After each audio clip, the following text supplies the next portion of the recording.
ஒரு சன்னியாசி அவரு ஒரு நாள் ஒரு கனவு கண்டாராம். அந்த கனவுல அவர் சொர்க்கத்துக்கு போறார். அங்க ஒரு பெரிய திருவிழா நடந்துகிட்டு இருக்குது. எங்க பார்த்தாலும் அலங்கார வளைவுகள், வண்ணமயமான விளக்குகள், பாதைகள் பூரா மலர்கள், எல்லா கட்டடங்களும் ஒளிமயம். அவ்வளவு கோலாகலமா பிரம்மாண்டமா அந்த திருவிழா நடந்துகிட்டு இருக்குது. அது என்ன திருவிழாங்கிறது இந்த சன்னியாசிக்கு புரியல. அங்க எதிரில் வந்துகிட்டு இருந்த ஒருத்தரை நிறுத்தி, என்ன விசேஷம் இங்க அப்படின்னு விசாரிச்சாராம். உனக்கு தெரியாத விஷயம், இன்னைக்கு இறைவனுக்கு பிறந்த நாள், அதைத்தான் எல்லாரும் சேர்ந்து கொண்டாடுறோம். இதுக்காக பிரம்மாண்டமான ஊர்வலம் ஒண்ணு வரப்போகுது. இறைவனே அந்த ஊர்வலத்துல கலந்துகிறார் அப்படின்னார் அவரு. உடனே அந்த சன்னியாசி ஒரு மரத்து நிழல்ல ஒதுங்கி நின்றுகிட்டார். ஊர்வலம் வந்துகிட்டு இருக்குது. முதல்ல ஒரு குதிரை வந்துகிட்டு இருக்கு. அது மேல ஒருத்தர் உட்கார்ந்துருக்கிறார். அவருக்கு பின்னாடி நிறைய பேர் கூட்டமா வந்துகிட்டு இருக்கிறாங்க. இவ்வளவு கூட்டம் இவர் பின்னாடி வருதே, யார் இவரு அப்படின்னு கேட்டார். ஒரு மதத்தின் பெயரை சொல்லி, இவர் அந்த மதத்தின் தலைவர், அவரை பின்பற்றுகிற மக்கள் கூட்டம் பின்னாடி வந்துகிட்டு இருக்குது அப்படின்னு விவரம் சொல்லி இருக்கிறாங்க. இவங்களுக்கு அடுத்தபடியா இன்னொரு குதிரையில ஒருத்தர் வந்துகிட்டு இருக்கிறார். அவருக்கு பின்னாடி ஏகப்பட்ட கூட்டம். இவர் யாருங்க அப்படின்னு கேட்டிருக்காரு சன்னியாசி. அங்க இருக்கிறவங்க விவரம் சொல்லி இருக்கிறாங்க. இன்னொரு மதத்தின் பெயரை சொல்லி, இவர் அந்த மதத்தினுடைய தலைவர், அவர் வழியை பின்பற்றுகிறவர்கள் அவர் பின்னாடி கூட்டமா வந்துகிட்டு இருக்கிறாங்க அப்படின்னு இருக்காங்க. இப்படி ஒவ்வொருத்தரா குதிரை மேல வந்துகிட்டே இருக்கிறாங்க. அவங்கள பின்பற்றியும் ஒவ்வொரு கூட்டம் வந்துகிட்டே இருக்குது.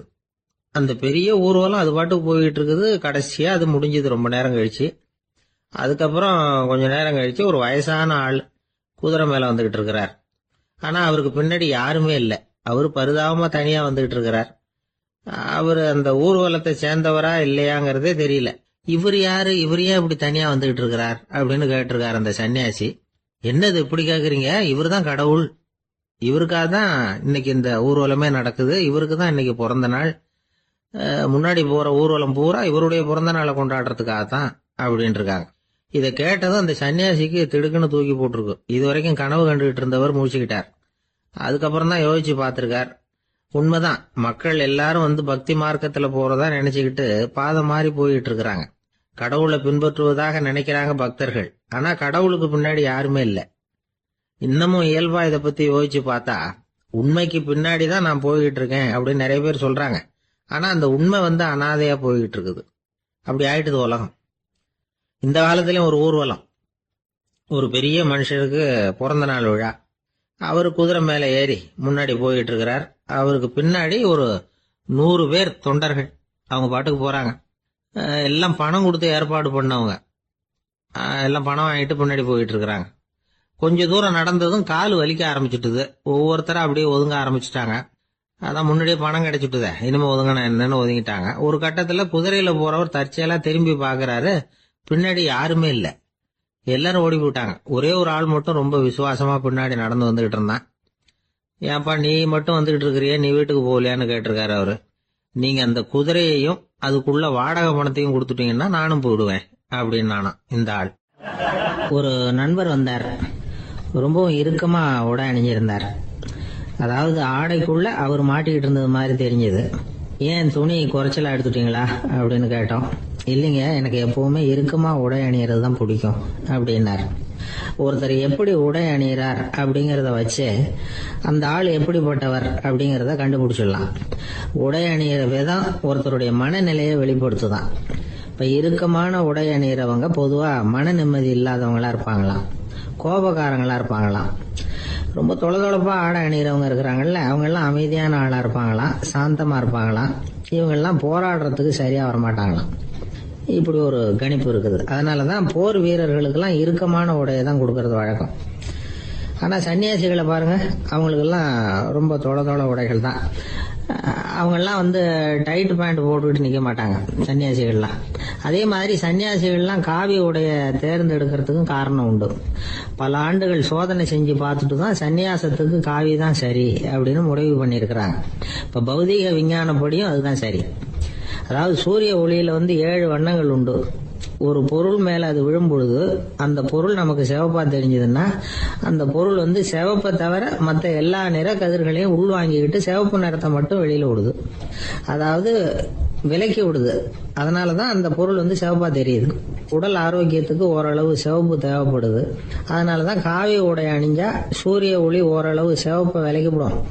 அதாவது சிவப்பின் பலனும் கிடைக்கும், இந்த சிவப்பின் கெடுதலும் இல்லை அப்படின்னு யோசனை பண்ணாங்க. காவி உதய வேளையின் நிறம். கீழ் வானத்துல கதிர் உதிக்கிற வேளையில முதல் ஒளி தோன்றுகிற நேரத்துல காவி நிறம் தான் கசியும். தியானம் செய்யறப்ப முதல்ல காணக்கூடிய ஒளி காவி நிறம் தான். தியானத்தின் உச்ச நிலையின் நிறம் நீலம்.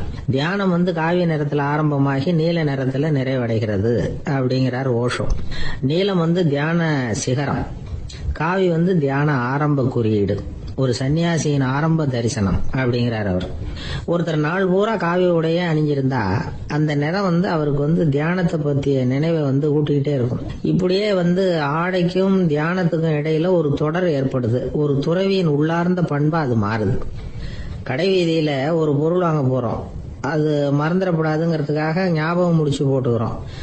அந்த முடிச்சுக்கும் பொருளுக்கும் தொடர்பு இல்லை. ஆனா கடை வீதிக்கு போன உடனே அந்த முடிச்சு அந்த பொருளை ஞாபகப்படுத்துது. அதாவது அந்த முடிச்சு ஒரு தொடர்பு அம்சமா அமையுது. அது மாதிரிதான் காவி உடையும். ஒரு துறவி நடக்கும் பொழுது, சாப்பிடும் பொழுது, குளிக்கும் பொழுது அவருடைய காவி உடை அவருக்கு ஞாபகப்படுத்திக்கிட்டே இருக்கும். அது ஒரு நிலைப்படுத்தப்பட்ட நினைவாக ஞாபக முடிச்சாக மாறிடுது. காவி ஆடை இல்லைன்னா ஒருத்தரால துறவியாக முடியாதுன்னு அர்த்தம் இல்லை. அதே நேரத்துல காவி ஆடையால ஒன்னும் பிரயோஜனம் இல்லை, அதுல ஒன்னும் அர்த்தம் இல்லை அப்படின்னு சொல்லிட முடியாது. இதுதான் உண்மை. இவ்வளவு தூரம் காவி ஆடையை பத்தி சொல்றதுனால எல்லாரும் சன்னியாசியா போடுங்க அப்படின்னு நாம சொல்றதாக யாரும் நினைச்சிடக்கூடாது. மனசுக்கும் நிறத்துக்கும் உள்ள சம்பந்தத்தை தெரிஞ்சுக்கிறதுக்காக தான் இவ்வளவு. நமக்கு தெரிஞ்ச நண்பர் ஒருத்தர் இருக்கிறார், ஆபீஸ்ல வேலை பார்க்கிறவர். ஒவ்வொரு மாசமும் 20ஆம் தேதிக்கு பிறகு அவரை போய் பாத்தீங்கன்னா காவி உடை அணிஞ்சுக்கிட்டு, கண்ணை மூடிக்கிட்டு, கை ரெண்டையும் விரிச்சு வச்சுக்கிட்டு தியானத்திலேயே உட்காந்துருப்பாரு. ஏன் இப்படி பண்றீங்கன்னு கேட்டேன். அதாவது 20ஆம் தேதிக்கு பிறகு என் கையில ஒரு பைசா கூட கிடையாது, ஒரு சன்னியாசி லெவல்ல இருக்கிறேன், என்கிட்ட எதுவும் செலவுக்கு கேட்காத அப்படின்னு என் மனைவிக்கு நாசூக்கா உணர்த்துறதுக்காக அப்படி உட்காந்துருப்பேன் அப்படின்னு விளக்கம் கொடுக்கிறார் அவர். ஒரு ஆளு வேகமா நடந்து போய்கிட்டு இருந்தான். அவன் வேகமா நடக்கிறதுக்கு காரணம் வெயில் காலம், காலில் செருப்பு இல்ல, மணல் பாதை, அதுதான் வேகம். காலில் செருப்பும் இல்லாம கையில கொடையும் இல்லாம அந்த ஆளு வெயில்ல நடந்து போய்கிட்டு இருக்கிறான். அந்த சமயத்துல இன்னொருத்தன் குதிரை மேல ஏறி அந்த வழியா வந்துகிட்டு இருக்கிறான். அவன் காலில் செருப்பும் இருந்தது, கையில கொடையும் இருந்தது. நடந்து போய்கிட்டு இருந்தவன் அந்த குதிரை ஆசாமியை பார்த்து கேட்டான், ஐயா, நீங்களும் குதிரை மேல உட்காந்துக்கிட்டு போய்கிட்டு இருக்கிறீங்க, அப்படி இருக்கிறப்போ உங்களுக்கு அந்த செருப்பு என்னத்துக்கு, அதை எனக்கு கொடுத்து உதவலாமே அப்படின்னா. குதிரை மேல உட்காந்துருந்தவன் யோசனை பண்ணி பார்த்தான், இவன் சொல்றது நியாயம்தானே அப்படின்னு சொல்லி தன்னுடைய செருப்பை கழட்டி அந்த வழிபோக்கனுக்கு கொடுத்துட்டான். ரொம்ப நல்லதுங்க அப்படின்னு சொல்லி இவன் அதை வாங்கி காலில் மாட்டிக்கிட்டான். அதுக்கப்புறம் மறுபடியும் ஆரம்பிச்சான், ஐயா, நீங்க குதிரையில போறதுனால போக வேண்டிய இடத்துக்கு வேகமா போய் சேர்ந்துருவீங்க, அதனால உங்க கையில் அந்த கொடை என்னத்துக்கு, நான் நடந்து போயிட்டு இருக்கிறவன், ரொம்ப நேரம் நடக்க வேண்டியிருக்கும் இந்த வெயில்ல, அதனால அந்த கொடையையும் எனக்கு கொடுங்களேன் அப்படின்னா. குதிரை வீரன் யோசனை பண்ணி பார்த்தான், இதுவும் நியாயம்தானே அப்படின்னு அவனுக்கு தோணுச்சு. உடனே இறக்கப்பட்டு தன் காலில் இருந்த செருப்பை கொடுத்தது மாதிரியே தன் கையில் இருந்த கொடையையும் இவங்கிட்ட கொடுத்துட்டான். அதுக்கப்புறம் அவன் நிம்மதியா புறப்பட்டான். இப்ப மறுபடியும் கை தட்டி அவனை நிறுத்தினான். கீழே நின்றுட்டு இருந்தவன், என்னப்பா ஏன் என்ன நிறுத்தின, இன்னும் ஏதாவது வேணுமா உனக்கு அப்படின்னா குதிரையில இருந்தவன். இப்ப மெதுவா வாயை திறந்து அந்த குதிரையையும் என்கிட்ட கொடுத்துருங்களேன்னா. அந்த குதிரை வீரன் இப்ப ஒரு கணம் யோசனை பண்ணி பார்த்தான். உடனே என்ன பண்ணான் தெரியுமா, தன்கிட்ட இருந்த குதிரை சவுக்கை எடுத்தான். குதிரை சவுக்கால அந்த ஆளை வாங்குவாங்கன்னு வீசி தள்ளிவிட்டான். இவ்வளவு சவுக்கடியும் வாங்கிட்டு இந்த ஆள் என்ன பண்ணான் தெரியுமா, சிரிக்கிறான். அடி வாங்கிட்டு யாராவது சிரிப்பாங்களா? குதிரை வீரனுக்கு ஒன்னும் புரியல. என்னப்பா அது, ஏன் இப்படி அடி வாங்கிட்டு இப்படி சிரிக்கிறியே அப்படின்னு கேட்டான். இப்ப அந்த வழிபோக்கன் சொல்றான், ஐயா, நான் இப்படி சிரிக்கிறதுக்கு காரணம் இருக்கு. இப்படி குதிரை கேட்டு உங்ககிட்ட அடி வாங்கலைன்னு வச்சுக்கோங்க, என் உயிர் உள்ள வரைக்கும் மனசுல ஒரு தவிப்பு இருந்துகிட்டே இருக்கும். செருப்பையும் கொடையையும் கேட்ட உடனே கொடுத்தவன் குதிரையையும் கேட்டிருந்தா கொடுத்துருப்பானோ அப்படிங்கிற பேராசையில ஏங்கிக்கிட்டே இருந்திருப்பேன். இப்ப உங்ககிட்ட அடி வாங்கின பிறகு என்னுடைய அந்த சந்தேகம் தீர்ந்து போச்சு. என்னுடைய ஆசைக்கு எல்லை எது அப்படிங்கறத எனக்கு புரிஞ்சுட்டுது அப்படின்னு சொல்லிவிட்டு அவன் நடக்க ஆரம்பிச்சுட்டானான். ஆசைக்கும் எல்லை உண்டு அப்படிங்கறத விளக்கறதுக்காக வாரியார் சுவாமிகள் சொல்ற கதை இது. இந்த காலத்திலயும் ஒருத்தன் அது மாதிரி கொடை செருப்போட குதிரையில போய்கிட்டு இருந்தான். எதிரில் நடந்து வந்தவன், ஐயா உங்க கொடையை எனக்கு கொடுங்களேன்னு கேட்டான். உடனே அவன் குதிரையிலிருந்து கீழே குதிச்சு அவனை சாட்டையால் அடிக்க ஆரம்பிச்சுட்டான். இன்னொருத்தர் அந்த வழியா வந்தவர் இதை பார்த்தார். ஏன்பா அவன் கேட்டான், உன்னால முடியலன்னா இல்லைன்னு சொல்லிட வேண்டியதுதானே, அதுக்காக ஏன் இப்படி அவனை போட்டு அடிக்கிறேன்னு கேட்டார். உங்களுக்கு விவரம் புரியாது சார், காலம் ரொம்ப கெட்டு போச்சு. கேட்டதை கொடுத்தேன்னு வச்சுக்கோங்க, இந்த குதிரையே என்னோடது, அவன் திருடிக்கிட்டு போறான் அப்படின்னு என் பேர்ல புகார் கொடுக்க ஆரம்பிச்சிருவான் சார் அப்படின்னா. அது எப்படி அவ்வளவு உறுதியா சொல்றேன்னு கேட்டார் அவரு. ஏற்கனவே அது மாதிரி ஒருத்தன் பேர்ல புகார் கொடுத்துட்டு தான் இந்த குதிரையை நான் தள்ளிட்டு வந்துகிட்டு இருக்கிறேன் அப்படின்னார். நமக்கு முன்னாடி நமக்கு வேண்டிய ஒருத்தர் ஒரு கிளாஸ்ல நமக்கு பழச்சாறு கொண்டாந்து வைக்கிறாருன்னு வச்சுக்கோங்க. உடனே நாம என்ன பண்ணுவோம், எடுத்து கிடுகிடுன்னு சாப்பிட்டுருவோம் அடுத்தவங்க யாரும் வர்றதுக்குள்ள. அதை விட்டுட்டு அதை கொண்டாந்து வச்சவர்கிட்டயே அதோட விலை என்ன அப்படி இப்படின்னு நான் கேட்டுக்கிட்டு இருப்போம். நாம கேட்க மாட்டோம். ஆனா காந்திஜி அப்படி கேட்டாராம். எப்ப தெரியுமா, 1935 அந்த வருஷம் மே மாசத்துல ஒரு நாள் காந்திஜி டெல்லியில இருக்கிறார். அப்ப அவருக்கு 2 டம்ளர் மாம்பழச்சாறு கொண்டாந்து கொடுக்குறாங்க. அதை வாங்குறாரு. இதோட விலை என்ன அப்படின்னு கேட்டார் காந்திஜி. யாருக்கிட்ட கேட்டாருன்னா மனுபென் காந்தி கிட்ட கேட்கிறார். அவங்க தான் கொண்டாந்து கொடுக்குறாங்க. காந்திஜிக்கு உதவி செய்யறதுக்காக அவர் கூடவே இருந்தவங்க அவங்க கிட்ட தான் கேட்கிறாரு. காந்திஜி சும்மா வேடிக்கைக்காக இப்படி கேட்கிறாருன்னு நினைச்சுட்டாங்க அந்த அம்மா. அதுவும் இல்லாம அதோட விலையை கேட்டா காந்திஜி நிச்சயமா அதை சாப்பிட மாட்டார் அப்படிங்கிற பயம் வேற. அதனால அந்த அம்மா பதில் எதுவும் சொல்லாம கம்முன்னு இருந்துட்டாங்க. கொஞ்ச நேரம் ஆச்சு. அந்த பழச்சாறு வச்ச இடத்துல அப்படியே இருக்குது, வச்ச இடத்துல வச்சபடியே இருக்கு. காந்திஜி அதை சாப்பிடவே இல்லை. மனுபென் காந்தி பார்த்தாங்க. மெதுவா காந்திஜி கிட்ட போய் அதை சாப்பிடுங்களேன் அப்படின்னாங்க. பழச்சாறு விலை என்னன்னு கேட்டேன், அதுக்கு பதில் இல்லை. அது முதல் தப்பு. பதில எதிர்பார்த்திருந்தும் அதை பத்தி விசாரிக்கல, அது 2வது தப்பு. இப்படி 2 தப்புகளை பண்ணிவிட்டு என்கிட்ட வந்து இதை சாப்பிடுங்கன்னு சொன்னா அது எப்படி அப்படின்னு கேட்டாராம் காந்திஜி. மனுபென் காந்தி என்ன சொல்றதுன்னு தெரியாம திகைச்சு போய் நின்றுகிட்டு இருந்தாங்க. காந்திஜி தொடர்ந்து சொன்னாராம், இப்ப என் முன்னாடி வச்சிருக்கிற இந்த பழச்சாறு விலை சுமாரா ஒரு ½ ரூபாயாவது இருக்கும். அது அந்த காலத்து மதிப்பு. இந்த பழச்சாறு இல்லாம கூட என்னால இருக்க முடியும். ஆனா அவசியமான பொருள்களை வாங்கறதுக்கு கூட சக்தி இல்லாத மக்கள் இந்த நாட்டுல நிறைய பேர் இருக்கிறாங்க. அப்படி இருக்கிறப்போ எனக்கு என்னத்துக்கு இந்த விலை உயர்ந்த பானம்? இதை இப்ப நான் சாப்பிட்டா என் உடம்பு வேணும்னா ஆரோக்கியமாகலாம், ஆனா என் மனசு அமைதி அடையாது. எனக்கு என்னுடைய உடல் ஆரோக்கியத்தை விட மன ஆரோக்கியம் தான் முக்கியம். அதனால இதை நான் சாப்பிட மாட்டேன், எடுத்துட்டு போயிடு அப்படின்னாராம். அந்த சமயத்துல ஒரு அகதி பொண்ணு 2 குழந்தைகளோட காந்திஜியை பாக்கிறதுக்காக வந்தது. வணக்கம் சொல்லிச்சு. காந்திஜி உடனே தனக்கு முன்னாடி இருந்த பழச்சாற்றை எடுத்து அந்த பொண்ணுகிட்டையும் குழந்தைகள்கிட்டையும் கொடுத்து சாப்பிட சொன்னார். அவங்க அதை வாங்கி ரொம்ப சந்தோஷத்தோட சாப்பிட்டாங்களாம். அதை பார்த்த காந்திஜி முகத்துல ஒரு புன்னகை, ஒரு பரவசம், ஒரு திருப்தி. அவர் மனசு நிறைஞ்சி இருந்தது. அப்போ அவர் சொன்னாராம், ஆண்டவன் எனக்கு எப்பவும் சரியான சமயத்துல கை கொடுப்பாருங்கிறது அதுக்கு இதுதான் அத்தாட்சி. நான் ஒரு இக்கட்டான சூழ்நிலையில இருக்கிறப்ப கூட கடவுளின் கருணையால அந்த சூழ்நிலை என்னை பாதிக்கல. என் கூட இவ்வளவு நாள் பழகியும் கூட இங்க இருக்கிறவங்க எனக்கு அதிக விலை உள்ள பழரசத்தை கொடுத்தாங்க. ஆனா சரியான நேரத்துல அதை சாப்பிட வேண்டியவங்களை என்கிட்ட அனுப்பி வச்சு என்ன சந்தோஷப்படுத்தினார் கடவுள், அவருக்கு நன்றி அப்படின்னாராம் மகாத்மா காந்தி. உடல் ஆரோக்கியத்தை விட மன ஆரோக்கியம் தான் எனக்கு முக்கியம்னு சொன்னார் பாருங்க. நாம எல்லாரும் மனப்பூர்வமா இன்னைக்கு சிந்திச்சு பார்க்கணும். இந்த காலத்துல எல்லாரும் அப்படியா நினைக்கிறாங்க? எனக்கு தெரிஞ்ச ஒருத்தர் இருந்தார். தினமும் காலையில ஒரு காபி சாப்பிட உட்கார்ற நேரத்துல பக்கத்து வீட்டுக்காரர் வந்து சேருவார் கரெக்டா. உடனே அவரும் தனக்குன்னு வந்திருக்கிற காப்பியை எடுத்து மனப்பூர்வமா பக்கத்து வீட்டுக்காரர்கிட்ட கொடுத்துருவார். அதுக்கப்புறம் அவருக்காக வேற காப்பி போட்டு கொண்டாந்து கொடுத்தாலும் வேண்டான்னு சொல்லிடுவார். ஆண்டவனா பார்த்து சரியான நேரத்துல அவரை எங்க வீட்டுக்கு தினமும் அனுப்பி வைக்கிறார் அப்படிம்பார். ஏன் அப்படி சொல்றீங்க அப்படின்னு கேட்டோம் ஒரு நாள். அதுக்கு அவர் சொல்றார், எனக்கு என்னோட உடல் ஆரோக்கியம் தான் முக்கியம். இத கடவுள் புரிஞ்சுக்கிட்டு எங்க வீட்டு காப்பியை சாப்பிடுறதுக்கு தினமும் அடுத்த வீட்டுக்காரனை அனுப்பி வைக்கிறார் அப்படின்னார் அவர். ஒரு ஊர்ல ஒரு இளைஞன் இருந்தான். ஒரு நாள் அவன் ஒரு குருவை தேடிட்டு புறப்பட்டான். ஊரை விட்டு வெளியில போனான். போகிற வழியில ஒரு காடு. அந்த காட்டுல ஒரு மரத்தடியில ஒரு பெரியவர் உட்கார்ந்துருக்கிறார். அமைதியா மௌனமா அவர் அமர்ந்திருக்கிறார். இந்த பெரியவரை விசாரிக்கலாம், குருவை தேடி கண்டுபிடிக்கிறதுக்கு இவர் ஏதாவது ஒரு வழி சொல்லி கொடுப்பார் அப்படின்னு நினைச்சுக்கிட்டு அவர் நெருங்கினான். ஐயா, எனக்கு ஒரு குரு தேவை, எங்க கிடைப்பார், அவரை எப்படி அடையாளம் கண்டுபிடிக்கிறது, அதை பத்தி ஏதாவது விவரம் சொன்னீங்கன்னா நான் கண்டுபிடிச்சுக்குவேன் அப்படின்றான். பெரியவர் நிமிர்ந்து பார்த்தார். தம்பி, அது ரொம்ப சுலபம். அவர் வயசானவரா இருப்பார், என்னை விட சுமார் 30 வயசு அதிகமா இருக்கும். அவர் ஒரு மரத்தடியில் தான் உட்கார்ந்துருப்பார் அப்படின்னு இருக்கான். சரிங்க பெரியவரே, அது என்ன மாதிரியான மரம், எப்படி இருக்கும் அப்படின்னு கேட்டிருக்கான். பெரியவர் அந்த விவரங்களையும் சொல்லியிருக்கிறாரு. அது மட்டும் இல்ல, சந்திக்கிற நாள், நேரம், வினாடி முதற்கொண்டு எல்லா விவரங்களையும் துல்லியமா சொன்னாராம்.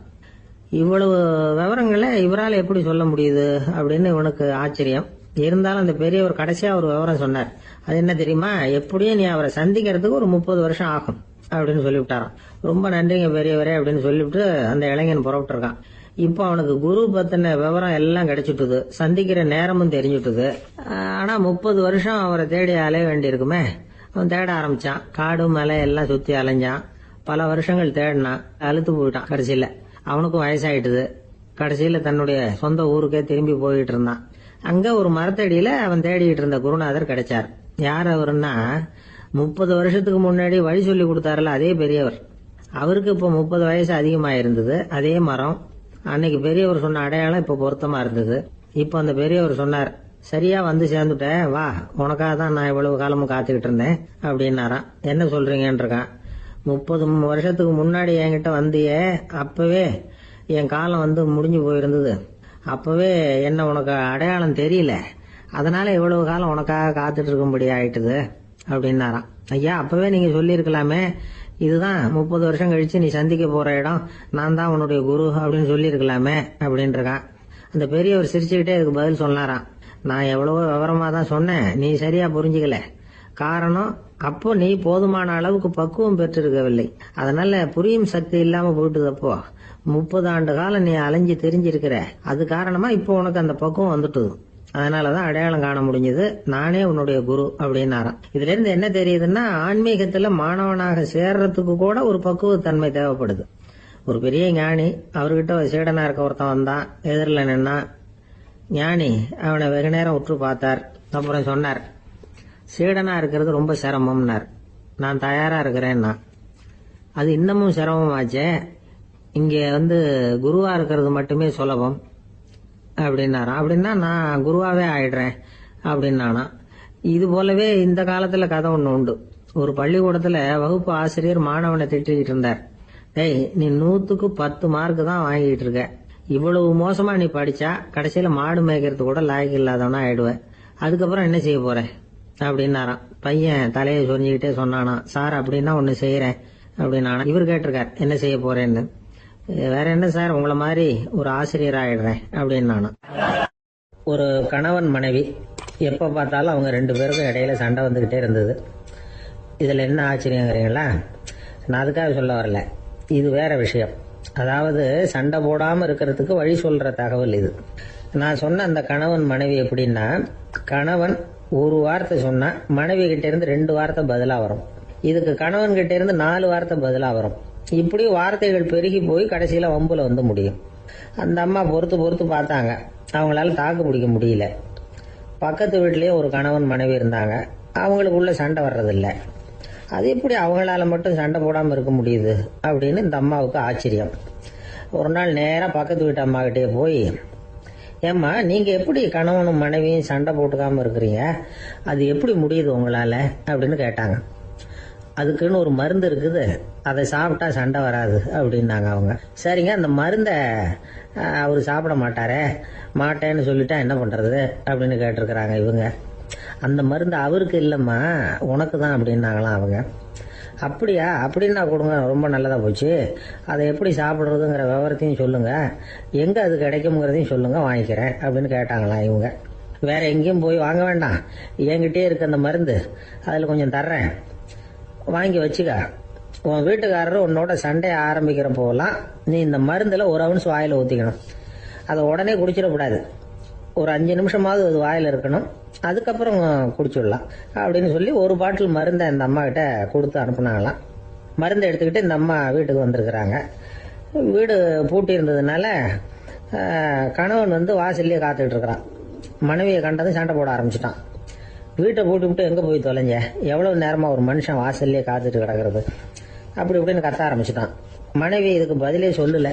அந்த அம்மா பேசாம வீட்டை திறந்தாங்க, சமையல் அறைக்குள்ளே போனாங்க, ஒரு அவுன்ஸ் மருந்தை வாயில் ஊற்றிக்கிட்டாங்க. அன்னைக்கு சண்டை வந்து மேற்கொண்டு வளரவே இல்லை, நின்றுட்டுது. மருந்து பரவாயில்லை. அதுக்கப்புறம் பல சந்தர்ப்பங்களில் சண்டை வரும் போல இருக்கிற போலாம் இந்த மருந்து அதை நிறுத்தியிருக்கு. பிரமாதமான மருந்தாக இருக்குது இது, இதை கொஞ்சம் அதிகமாகவே வாங்கி வீட்டில் வச்சுக்க வேண்டியது தான் அப்படின்னு முடிவு பண்ணிட்டு இந்த அம்மா மறுபடியும் பக்கத்து வீட்டு அம்மாகிட்ட போனாங்க. எவ்வளவு விலையானாலும் சரி, நான் காசு கொடுத்து வாங்கி வச்சுக்கிறேன், எந்த கடையில் இருக்குது இந்த மருந்து சொல்லுங்க அப்படின்னு கேட்டாங்க. இந்த மருந்துக்கு விலையே கிடையாதுங்க, இலவசமாகவே கிடைக்கும்னாங்களாம் அவங்க. அது எப்படி விலையில்லாமல் இதை விற்க முடியுது அப்படின்னு கேட்டாங்களாம் இவங்க. அது மருந்தாக இருந்தால் தானே விலை வைக்கிறதுக்கு, அது வெறும் தண்ணி தானே அப்படின்னாங்களாம். வெறும் தண்ணியா சண்டையை நிறுத்துது அப்படின்ட்டு இருக்காங்க இவங்க. அது சண்டையை நிறுத்தல, உன்னோட மௌனம் தான் சண்டையை நிறுத்துது. நீ வாயில தண்ணியை வச்சுக்கிறதுனால எதிர்த்து பேசுறது இல்லை, அதனால உன்னுடைய கணவர் கோபம் வந்து சாந்தமாயிடுது அப்படின்னாங்களாம் அவங்க. இந்த கதையிலிருந்து சண்டையை நிறுத்துற மருந்து எதுன்னு தெரிஞ்சுக்கிட்டோம் இல்லையா. ஒருத்தர் என்ன பண்ணாரு, பாட்டிலில் வந்து தண்ணியை ஊற்றி வச்சுக்கிட்டு அவர்கிட்ட வர்றவங்களுக்கெல்லாம் இதை சிபாரிசு பண்ணலாம்னு நினைச்சுக்கிட்டு உட்காந்துருந்தார். ஒரு அம்மா வந்தாங்க. இதை கேட்டுவிட்டு இதையே ஒரு மருந்து மாதிரி கொடுக்கலாம்ங்கிறது அவர் முடிவு. அதனால பாட்டிலில் தண்ணி அடிச்சு வச்சுக்கிட்டு அதில் கலருக்காக என்னத்தையோ ஒரு ஜீரகம் அது மாதிரி எதையாவது கலந்து வச்சுக்கிட்டு ஒரு மருந்து மாதிரி ஒரு பாவனையில் வச்சுக்கிட்டு உட்காந்துருக்காரு. யாராவது வீட்டில் சண்டைன்னா என்கிட்ட வாங்க மருந்து தரேன்னு. ஒரு அம்மா வந்தாங்க. எனக்கு என் வீட்டுக்காரருக்கும் அடிக்கடி சண்டை வருதுங்க அப்படின்னு இருக்காங்க. கவலைப்படாதம்மா, நான் ஒரு மருந்து தரேன்னு சொல்லி வீட்டுக்குள்ளே போய் ஒரு பாட்டில் எடுத்து வந்து கொடுத்தாரு. பாட்டிலில் இருக்கிறது என்னங்கிறது சொல்லிவிட்டு அது பேரில் மரியாதை வராது இல்லையா, அதனால சொல்லலை. அந்த அம்மா வாங்கிட்டு போனாங்க. 4 நாள் கழிச்சு திரும்பி வந்தாங்க. என்னம்மா வீட்டில் சண்டை நின்று போச்சான்னு கேட்டிருக்காரு இவர். அங்கே நின்று போச்சுங்க, இப்போ உங்ககிட்ட ஆரம்பமாக போகுதுன்னாங்களாம். என்னம்மா அப்படின்ட்டு இருக்காரு இவர் பயந்து போய். பின்ன என்னங்க, நீங்கள் என்ன மருந்து கொடுத்துருக்குறீங்க என்னங்க அப்படின்னாங்களாம் கோவமா. அது வெறும் தண்ணி தானே அப்படின்ட்டு இருக்காரு இவர். தண்ணியா இது, நல்லா பாருங்க அப்படின்னு அந்த பாட்டில் நீட்டினாங்களாம். இவர் வாங்கி பார்த்துருக்காரு. அப்புறம் தான் விஷயம் புரியுது அவருக்கு. இவர் கை தவறுதலா அவங்க வீட்டில் இருந்த மண்ணெண்ணெய் பாட்டில் எடுத்து அவர்கிட்ட கொடுத்துருக்குறாங்க. அப்புறம் என்ன ஆகும், சண்டை வராம. ஒரு அழகான கடற்கரை, சுற்றுலா பயணிகள் நிறைய பேர் அங்கே வந்து போகிறது வழக்கம். சனி ஞாயிறு கூட்டம் அதிகமாக இருக்கும். அதோட விளைவு என்னங்கிறது அடுத்த நாள் தான் தெரியும். ஆமாம், அந்த கடற்கரையை சுத்தப்படுத்துகிற தொழிலாளிகள் திங்கட்கிழமை ரொம்ப சிரமப்படுவாங்க. சனி ஞாயிறு வந்த கூட்டம் கடற்கரை பூராவும் காலி ஐஸ்கிரீம் கப்புகளை வந்து வீசி எறிஞ்சிட்டு போயிடுவோம். ஆயிரக்கணக்கான கப்புகள் அங்கே பரவலாக கிடக்கும். அதையெல்லாம் பொறுக்கி எடுத்து சுத்தம் பண்ணி ஆகணும். இதனால திங்கட்கிழமை வேலைக்கு வர்றதுக்கு எல்லாரும் பயப்படுவாங்க. அப்படி ஒரு நிலைமை. பல பேர் அன்னைக்கு வந்து லீவ் எடுத்துகிட்டு போயிடுறது வழக்கம். நமக்கு எதுக்கு இன்னைக்கு தொந்தரவுன்னு. இது ஒரு பெரிய பிரச்சனையாக இருந்தது. இதுக்கு என்ன பண்ணலாம் அப்படின்னு யோசனை பண்ணாங்க. ஒரு ஆலோசனை கூட்டத்துக்கு ஏற்பாடு பண்ணாங்களாம். அந்த நகர நிர்வாக அலுவலர்கள், பணியாளர்கள் எல்லாரும் அதில் கலந்துக்கிட்டாங்க. கூட்டம் ஆரம்பமாச்சு. ஆரம்பத்தில் சொன்னாங்க, இந்த பிரச்சனைக்கு ஒரு தீர்வு வேணும், என்ன பண்ணலாம், அதை முடிவு செய்யறதுக்கு தான் இந்த கூட்டம். இதில் நீங்கள் செய்ய வேண்டியது என்னன்னா, உங்களுக்கு தோன்றுகிற யோசனை எதுவாக இருந்தாலும் சொல்லுங்க, கொஞ்சம் கூட தயக்கம் வேண்டாம். நாம சொல்ற யோசனை ஈடுபடுமா படாதா அப்படின்னு எல்லாம் யோசிக்க வேணாம். எல்லாருடைய யோசனைகளையும் அப்படியே பதிவு செய்துக்கிறோம். கடைசியா அதுல இருந்து ஒரு சிறந்த யோசனையை தேர்வு பண்ணி அதை பயன்படுத்தலாம். இந்த சந்தர்ப்பத்தில் இன்னொரு முக்கியமான வேண்டுகோள், எவ்வளவு சாதாரணமான யோசனையா இருந்தாலும் சரி, அது சொல்லும் பொழுது அடுத்தவங்க வந்து ஏளனம் செய்யக்கூடாது. இது ஒரு பெரிய யோசனையா அப்படின்னு சொல்லி எதையும் அலட்சியப்படுத்தக்கூடாது. இதுதான் அந்த கூட்டத்தின் ஆரம்பத்தில் செய்யப்பட்ட அறிவிப்பு. உடனே அந்த கூட்டத்தில் இருந்தவங்க ஆளுக்கு ஒரு யோசனை சொல்ல ஆரம்பிச்சாங்க. ஒருத்தர் எழுந்திருச்சார், இங்கே வர்ற சுற்றுலா பயணிகள் கிட்ட ஆளுக்கு $10 ஒரு டெபாசிட் மாதிரி வைப்பு பணமாக வாங்கிக்கணும். காலி ஐஸ்கிரீம் கப்பை திருப்பி கொடுத்தா அந்த பணத்தை திருப்பி கொடுத்துடலாம். இப்படி ஒரு ஏற்பாடு பண்ணிட்டா கப்புகளை தேடி பொறுக்கிட்டு இருக்க வேண்டியதில்லை, எல்லாம் ஒரே இடத்துக்கு வந்து சேர்ந்துடும். அப்படியே நாம வந்து தூக்கிட்டு போய் ஒரு இடத்துல கொட்டி விடலாம் அப்படின்னாரு. இன்னொருத்தர் எழுந்திருச்சார், கப்பை வந்து கீழே போட்டா $50 அபராதம் அப்படின்னு அங்கங்க போர்டு எழுதி வச்சுடலாம். கப்புகளை போடுறதுக்கு அங்கங்க பெரிய கூடைகளை வச்சுடலாம். நாம சாவகாசமா அந்த கூடைகளை சேகரம் பண்ணிக்கலாம் அப்படின்னாராம். இன்னொருத்தர் எழுந்திருச்சு கொஞ்சம் கோபமா பேசினார், கப்புகளை வந்து அவங்க வாயிலேயே திணிச்சுடணும் அதுங்களை முன்னு சாப்பிட்டு பார்த்தா தான் தெரியும் அது எவ்வளவு கஷ்டங்கிறது அப்படின்னு ரொம்ப கடுமையா பேசியிருக்காரு. இது வேடிக்கையா தெரிஞ்சாலும் இந்த யோசனையும் பதிவு செஞ்சுக்கிட்டாங்களாம். இப்படி பல யோசனைகள் கடைசியா எல்லாத்தையும் படிச்சு பார்த்துட்டு பரிசீலனை பண்ணாங்க. அப்புறம் தான் யோசனை வந்தது. இவர் வேடிக்கையா சொன்னது கப்புகளை அவங்க வாயிலே திணிச்சு சாப்பிட சொல்லணும், அதுதான் தண்டனைன்னார்ல. ஏன் அப்படி சாப்பிடுறது மாதிரியே கப்புகளை தயார் பண்ண என்ன அப்படின்னு சிந்திக்க ஆரம்பிச்சாங்களாம். ஆகா, அதுதான் சரின்னு ஒரு முடிவுக்கு வந்தாங்க. அதுல இருந்து உருவானது தான் இந்த வேஃபர் கப்ஸ். ஐஸ்கிரீமை சாப்பிட்டு முடிச்சதும் கப்பையும் சாப்பிட்டுடலாம். கோன் ஐஸ்கிரீம் சாப்பிடுறோம்ல, அதுதான். அமெரிக்காவில் மியாமி கடற்கரையில ரொம்ப காலமா இருந்துகிட்டு வந்த குப்பை பிரச்சனைக்கு இப்படிதான் ஒரு தீர்வு வந்துதான். இதுல இருந்து நாம புரிஞ்சுக்க வேண்டியது என்னன்னா, நாம அன்றாட எத்தனையோ பிரச்சனைகளை சந்திக்கிறோம், அதுக்கெல்லாம் தீர்வு உண்டு. அது எங்க ஒளிஞ்சிருக்குன்னு கண்டுபிடிக்கணும். அந்த யோசனையையும் நல்லா தீவிரமா யோசிக்கணும். யார் என்ன யோசனை சொன்னாலும் அதை அலட்சியப்படுத்தக்கூடாது, அக்கறையோட கவனிக்கணும், அதை யோசிச்சு பார்க்கணும். ஒரு அம்மா தன்னோட வீட்டுக்காரரை ஒரு மனநல மருத்துவர்கிட்ட அழைச்சிட்டு வந்தாங்களாம். டாக்டர், இவருக்கு கோன் ஐஸ்கிரீம் பிடிக்கல, பேப்பர் கப்பில் இருக்கிற ஐஸ்கிரீம் தான் வேணும்னு அடம் பிடிக்கிறார் அப்படின்னாங்களாம். அது ஒன்றும் தப்பு இல்லையேன்னாராம் டாக்டர். இதுக்கு அந்த அம்மா சொன்னாங்களாம், இவர் கப்பு ஐஸ்கிரீம் வாங்குறதுல தப்பு இல்லை டாக்டர், பிரச்சனை அது இல்லை. அப்புறம் வேற என்னன்னு கேட்டிருக்காரு. வாங்கினதும் ஐஸ்கிரீமை கீழே கொட்டிவிட்டு அந்த பேப்பர் கப்பை மட்டும் விரும்பி சாப்பிடுறார், அதனாலதான் உங்ககிட்ட அழைச்சிட்டு வந்தேன் அப்படின்னாங்களாம். ஒரு சராசரி மனிதனுடைய இயல்பு என்ன? இன்பம் வந்தா துள்ளி குதிப்பான், துன்பம் வந்தா சோர்ந்து போய் ஒரு மூலையில உட்காந்துருவான். இவன் தான் சராசரி மனிதன். ஆனா ஒருத்தன் இன்பம் வந்தா அதுக்காக மகிழ்ச்சி அடையறது இல்ல, துன்பம் வந்தா அதுக்காக சோர்ந்து போறது இல்ல அப்படின்னு வச்சுங்க. அப்படி இருந்தா அவன் சாதாரண ஆள் கிடையாது. ஒரு ஊர்ல ஒரு ஞானி இருந்தார். அவரை தேடிட்டு ஒரு பெரியவர் வந்தார். ஐயா, ஞானத்துல சிறந்த ஞானம் எது அப்படின்னு கேட்டாராம். இதுக்கு அந்த ஞானி என்ன பதில் சொன்னார் தெரியுமா? இன்பத்தினால மகிழ்ச்சி அடையாமலும் துன்பத்தினால சோர்வு அடையாமலும் இருக்கிறது தான் அந்த ஞானம், பெரிய ஞானம் அப்படின்னாராம். சரி சுவாமி, அப்படிப்பட்ட ஞானம் உங்களுக்கு எப்படி வந்ததுன்னு கேட்டிருக்காரு இவரு. அதை நான் ஒரு கழுதைகிட்ட இருந்து கத்துக்கிட்டேன் அப்படின்னாராம் அவரு. இவருக்கு ஒன்றும் புரியல, ஒரு மாதிரியா முழிச்சிருக்கிறார். இதை அவர் புரிஞ்சுக்கிட்டார். நீங்க நாளைக்கு காலையில நம்முடைய ஆசிரமத்துக்கு வாங்க, புரிய வைக்கிறேன்னாராம். சரின்னு அவர் போயிட்டார். மறுநாள் காலையில ஆசிரமத்துக்கு வந்து சேர்ந்தார். ஞானி அவரை கூப்பிட்டு உட்கார வச்சார். வாங்க, வந்து இப்படி உட்காருங்க, கொஞ்ச நேரத்துல இந்த வழியா ஒரு கழுதை போகும், அதை கவனிச்சு பாருங்கன்னாராம். இவருக்கு இன்னமும் ஒன்றும் புரியாம போச்சு, ஒரே குழப்பம். இருந்தாலும் அந்த ஞானி சொன்னது மாதிரியே உட்கார்ந்துருக்கிறார். கொஞ்ச நேரத்துல அந்த வழியா ஒரு கழுதை போச்சு. அது முதுக நிறைய அழுக்கு மூட்டைகள், அதை சுமந்துக்கிட்டு போகுது. ஒரு செலவு தொழிலாளி அதை ஓட்டிட்டு போறார். கொஞ்சம் தூரத்துல ஒரு ஆறு இருக்கு, அங்க போய் துணியெல்லாம் சுத்தப்படுத்திக்கிட்டு சாயந்தரமா திரும்பி இந்த வழியாவே வருவாங்க. ஞானி சொன்னது மாதிரியே இந்த பெரியவர் அழுக்கு மூட்டையை சுமந்துக்கிட்டு போற அந்த கழுதையை கவனிச்சார். கழுதை போயிட்டுது. அதுக்கப்புறம் ஞானியை திரும்பி பார்த்தார். இப்ப அந்த ஞானி சொன்னார், சாயந்தரம் வரைக்கும் நீங்க இங்கேயே இருக்கணும்னார். அதே மாதிரி இவர் இருந்தார். சாயந்தரமா அந்த ஞானி சொன்னார், ஐயா, இப்ப கொஞ்ச நேரத்துல அந்த கழுதை இந்த வழியா திரும்பி வரும், அதையும் கவனிச்சு பாருங்கன்னார். இவரும் கவனிச்சு பாக்குறார். கழுதை வந்தது. அது முதுகுல சலவை செய்யப்பட்ட துணி மூட்டை, அது பாட்டுக்கு சுமந்துக்கிட்டு போய்கிட்டு இருக்குது. பெரியவருக்கு ஒன்னும் புரியல, பொறுமை இழந்துட்டார்.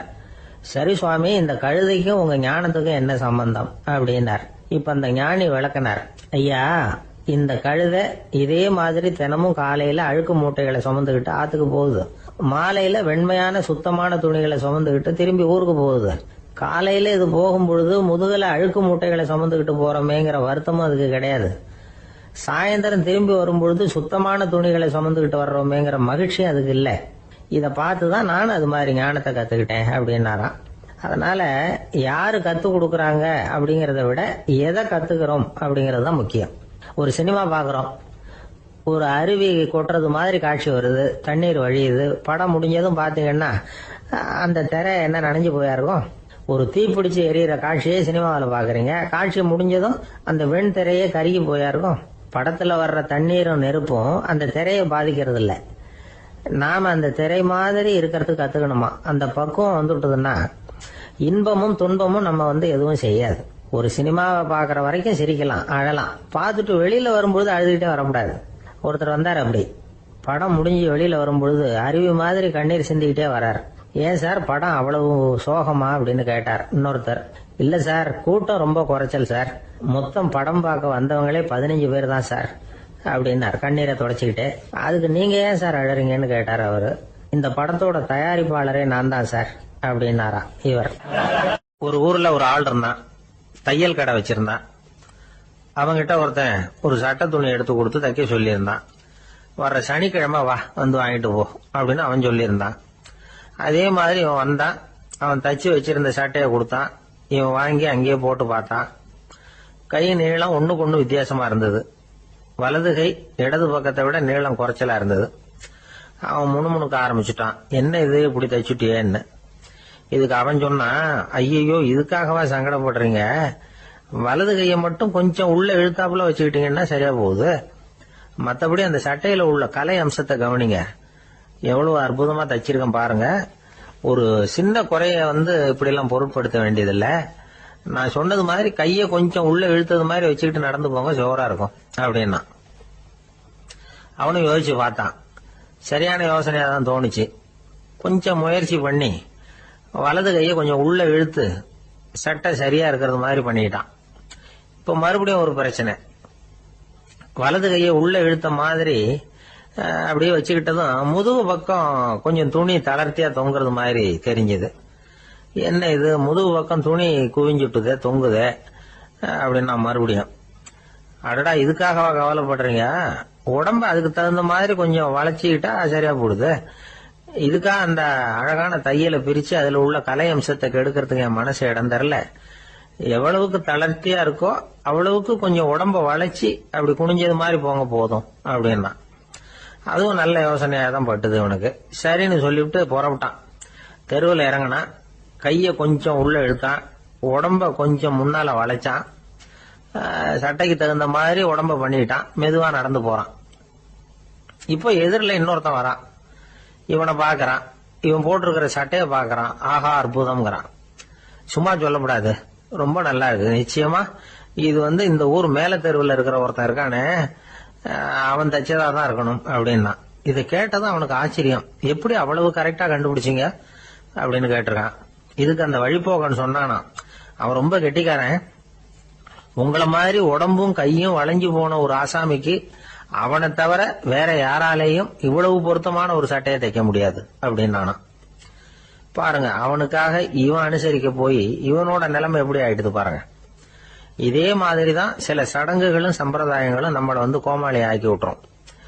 எதுவா இருந்தாலும் அதுல அறிவுபூர்வமான அணுகுமுறை அவசியம். ஒரு நர்ஸ் அவசரமா ஓடி டாக்டர் கிட்ட சொல்லிச்சான், டாக்டர் ஒரு தப்பு நடந்து போச்சு, 10ஆம் நம்பர் பெட்ல இருக்கிற பேஷண்ட்டுக்கு காலில் ஆபரேஷன் பண்றதுக்கு பதிலாக கையில ஆபரேஷன் பண்ணி விட்டீங்க. கை ஆபரேஷன் பண்ணிக்க வேண்டிய ஆள் 7ஆம் நம்பர் பெட்ல இருக்கார் அப்படின்னு தான். அதுக்கு ஒரு பதட்டப்படாம சொன்னாராம், பரவாயில்ல இவரை தூக்கி 7ஆம் நம்பர் பெட்ல போட்டுரு அப்படின்னாராம். கப்பல் கடல்ல போயிட்டு இருக்கு. புயல், சூறாவளி, அலையெல்லாம் பெருசு பெருசா ரொம்ப உயரமா உண்டாகுது. கடுமையான காற்றிலேயும் வேகமான அலைகள்லேயும் சிக்கி அந்த கப்பல் தடுமாறுது. திசை மாறி போச்சு. எந்த பக்கம் போயிட்டு இருக்கிறோம்னே தெரியல. அந்த கப்பலை செலுத்திக்கிட்டு இருந்த மாலுமி ரொம்ப சாமர்த்தியமா செயல்பட்டார். தன்னுடைய அறிவாற்றலையும் திறமையையும் முழுமையா பயன்படுத்தினார். அந்த கப்பலை கட்டுப்படுத்தினார். மெதுவா அந்த சூறாவளியிலிருந்து கப்பலை காப்பாத்தி கரைக்கு கொண்டுட்டு சேர்த்துட்டார். மாலுமின்னு ஒருத்தர் இருந்ததுனால அந்த மரக்கலம் காப்பாற்றப்பட்டது. மாலுமின்னு ஒருத்தர் இல்லைன்னு வச்சுக்கோங்க, அந்த கப்பலோட கதி என்னவா இருக்கும் யோசிச்சு பாருங்க. ஒரு கோபக்காரனுடைய நிலைமையும் அப்படித்தானா. கோபக்காரன்கிறவன் ஒரு மாலுமி இல்லாத மரக்கலம் அப்படிங்கிறார் நபிகள் நாயகம்.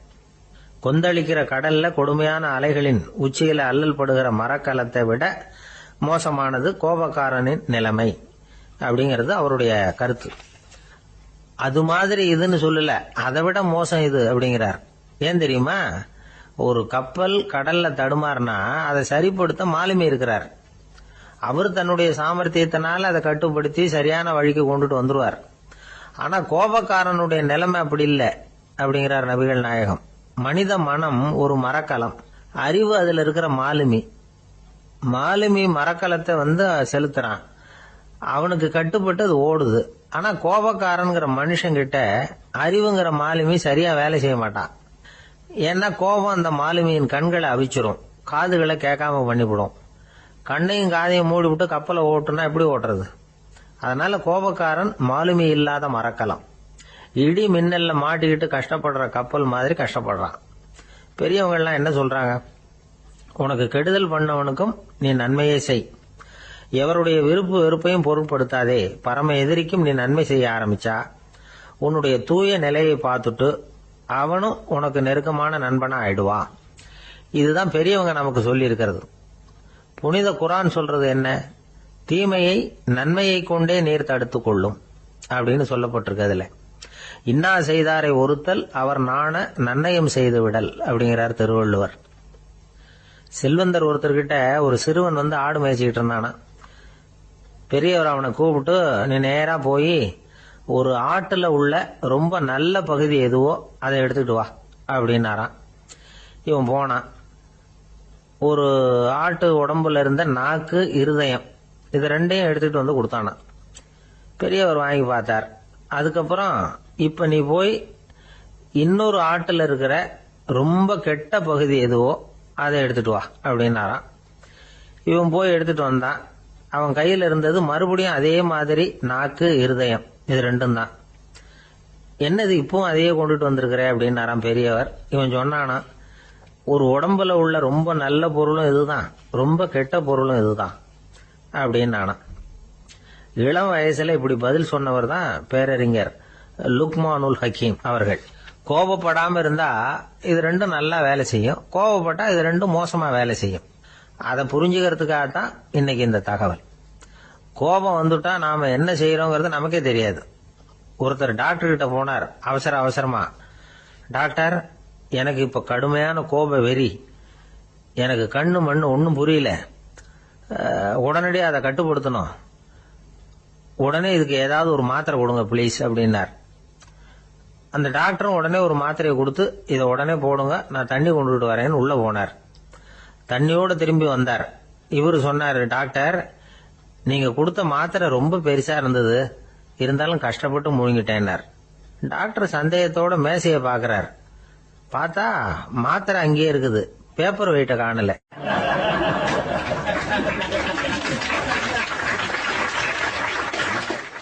காலை நேரம், கடற்கரை ஓரம், காலை வீசிக்கிட்டு கையை வீசிக்கிட்டு ஏதோ சண்டைக்கு போற சிப்பாய் மாதிரி எல்லாரும் நடந்து போயிட்டு இருக்கிறாங்க.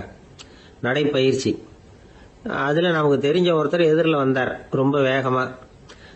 என்ன சார் வாக்கிங்க அப்படின்னு கேட்டோம். அவரால் ஆமாம்னு பதில் சொல்ல முடியல, அவ்வளவு கஷ்டம். மூச்சு விடுறதுக்கே வாயை திறந்து மூடிட்டு இருக்கிறார். எங்க பேசுறது? கொஞ்சம் நின்று நிதானிச்சு மூச்சு விட்டுட்டு அதுக்கப்புறம் சொன்னார் ஆமா அப்படின்னு. என்ன சார் இவ்வளவு வேகம்னோ? உங்க பேச்சை கேட்டுட்டு தான் சார் நடக்க ஆரம்பிச்சோம். நீங்க தான் அடிக்கடி சொல்லிட்டு இருந்தீங்க நடக்கிறது நல்லதுன்னு. அன்னையிலேருந்து ஆரம்பிச்சுட்டேன், ஆனால் ரொம்ப கஷ்டமா இருக்குது சார்.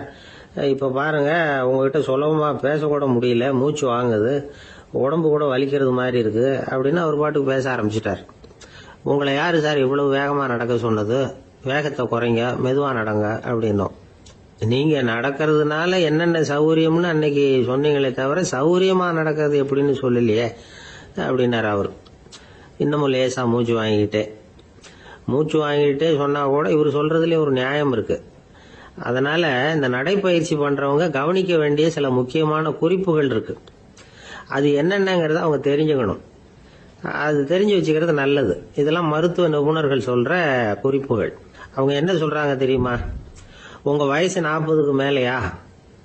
உங்க எடை இருக்க வேண்டியதை விட 10 கிலோ அதிகமா இருக்குதா? நீங்க புகை பிடிக்கிறவரா? இதய நோய், ரத்த நாள நோய், உயர் ரத்த அழுத்தம் இப்படி ஏதாவது உங்களுக்கு உண்டா? அப்படின்னா நீங்க உங்க இஷ்டத்துக்கு வரிஞ்சு கட்டிக்கிட்டு நடைப்பயிற்சி பண்ண ஆரம்பிச்சிடாதீங்க. முதல்ல ஒரு மருத்துவ பரிசோதனை பண்ணிக்கங்க, அதுதான் நல்லது அப்படின்னு அவங்க சொல்றாங்க.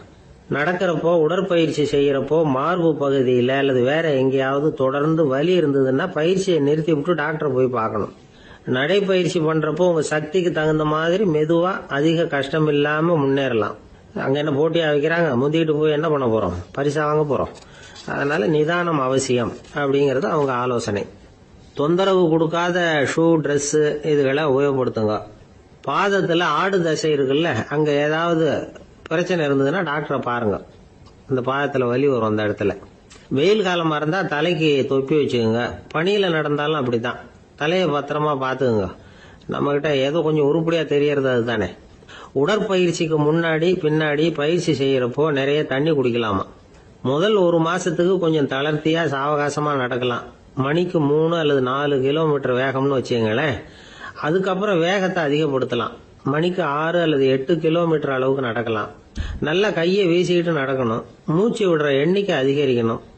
இது மாதிரி ஒரு 30 நிமிஷம் நடக்கலாம். தனியா நடந்து போறதுக்கு உங்களுக்கு என்னமோ மாதிரி இருக்குதா? கூட யாரையாவது சேர்த்துக்குங்க. ஒரு குரூப்பா சேர்ந்து போகலாம்.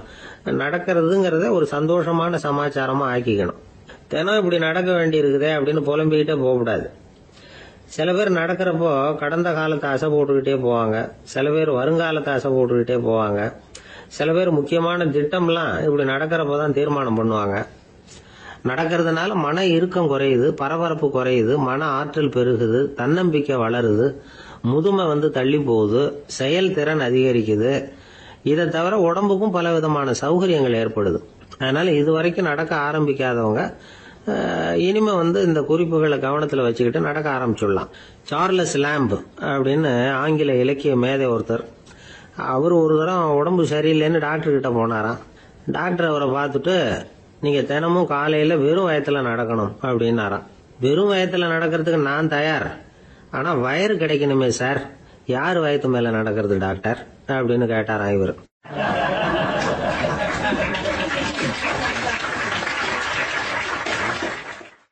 ரொம்ப பேருக்கு கூட்டத்துல பேசுறதுன்னா பயம். நமக்கு ஒன்றும் தெரியாதுன்னு மற்றவங்க நினைச்சிடக்கூடாதுங்கிற எண்ணம் தான் இதுக்கு காரணம். ரொம்ப முக்கியமான ஒரு கூட்டம்னா பயம் அதிகமா இருக்கும். முக்கியமானவங்க எல்லாம் வருவாங்களே, அவங்க எல்லாம் நம்மளை பத்தி மட்டமா நினைச்சிருவாங்களே அப்படிங்கிற பயம் வந்துடும். ஆனா மேடை பேச்சுங்கிறது அவ்வளவு கடினமான ஒரு காரியம் இல்லைங்கிறாங்க அது சம்பந்தமான நிபுணர்கள். யாரும் பேச்சாளர் ஆகலாம், இது ஒன்றும் பெரிய கிஃப்ட் கிடையாது அப்படின்னு அவங்க சொல்றாங்க. நீங்க ஒரு சிறந்த பேச்சாளர் ஆகணுமா அப்படின்னா அதுக்குன்னு சில ஆலோசனைகளை சொல்லி வச்சிருக்கிறாங்க அனுபவசாலிகள். முதல் ஆலோசனை என்னன்னா, உங்க பேச்சு எளிமையா இருக்கணும். ஏதாவது ஒரு கருத்து அல்லது 2 கருத்து சொன்னா போதும். 20 அல்லது 30 கருத்துக்களை சொல்லிட்டே போகக்கூடாது. 2வது ஆலோசனை, நீங்க என்ன பேச போறீங்கிறது முதல்ல உங்களுக்கு நல்லா புரியணும். அதுக்கப்புறம் தான் அதை அடுத்தவங்களுக்கு புரிய வைக்க முடியும். எப்படி ஆரம்பிக்க போறோம், எந்த கருத்தை முக்கியமா வலியுறுத்த போறோம், எப்படி முடிக்க போறோம் அப்படிங்கறத முதல்ல நல்லா சிந்திச்சு மனசுல வச்சுக்கணும். கடைசியா என்ன சொல்றீங்களோ அதுதான் கேட்கறவங்க மனசுல நிக்கும். 3வது ஆலோசனை என்னன்னா, உங்க பேச்சு சுருக்கமா இருக்கணும். ஒரு 15 நிமிஷம் பேசுறது ரொம்ப பொருத்தம். மணிக்கணக்கில் பேசிக்கிட்டு இருக்கிறது நல்லதில்லை. 4வது ஆலோசனை, நீங்க பேசுறது உண்மையா இருக்கணும். உங்களுக்கு உண்மையான அனுபவங்கள் இருக்கும், அதை சொல்லலாம். உங்களுடைய உண்மையான அனுபவங்களை மற்றவங்களோட பகிர்ந்துக்கணும், அதுதான் முக்கியம். 5வது ஆலோசனை, ஆரம்பத்துல கொஞ்ச நேரம் உங்களை பத்தியும் எதிரில் உள்ளவங்களை பத்தியும் சம்பந்தப்படுத்தி ஏதாவது பேசி ஒரு நெருக்கத்தை ஏற்படுத்திக்கணும். ஒவ்வொருத்தரும் இப்ப இவர் பேச போறது நம்ம சம்பந்தப்பட்டது அப்படின்னு நினைக்க ஆரம்பிச்சிருவாங்கல்ல, அதுக்கப்புறம் அவங்க கேட்க தயாராயிட்டாங்கன்னு அர்த்தம். எதிரில் உட்கார்ந்துருக்கிற கூட்டத்தில இருந்து 3 பேரை தேர்ந்தெடுங்க. அதாவது வலது பக்கம் ஒருத்தர், நடுவுல ஒருத்தர், இடது பக்கம் ஒருத்தர்.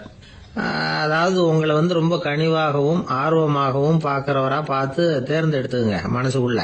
நீங்க பேசும்பொழுது என்ன பண்ணணும்னா, இவங்களை நேருக்கு நேரா மாறி மாறி பார்த்துக்கிட்டே பேசுனீங்கன்னா நீங்க ஏதோ ஒட்டுமொத்த கூட்டத்தையும் பார்த்து பேசுறதாக ஒரு உணர்வு அது ஏற்படுத்திவிடும்.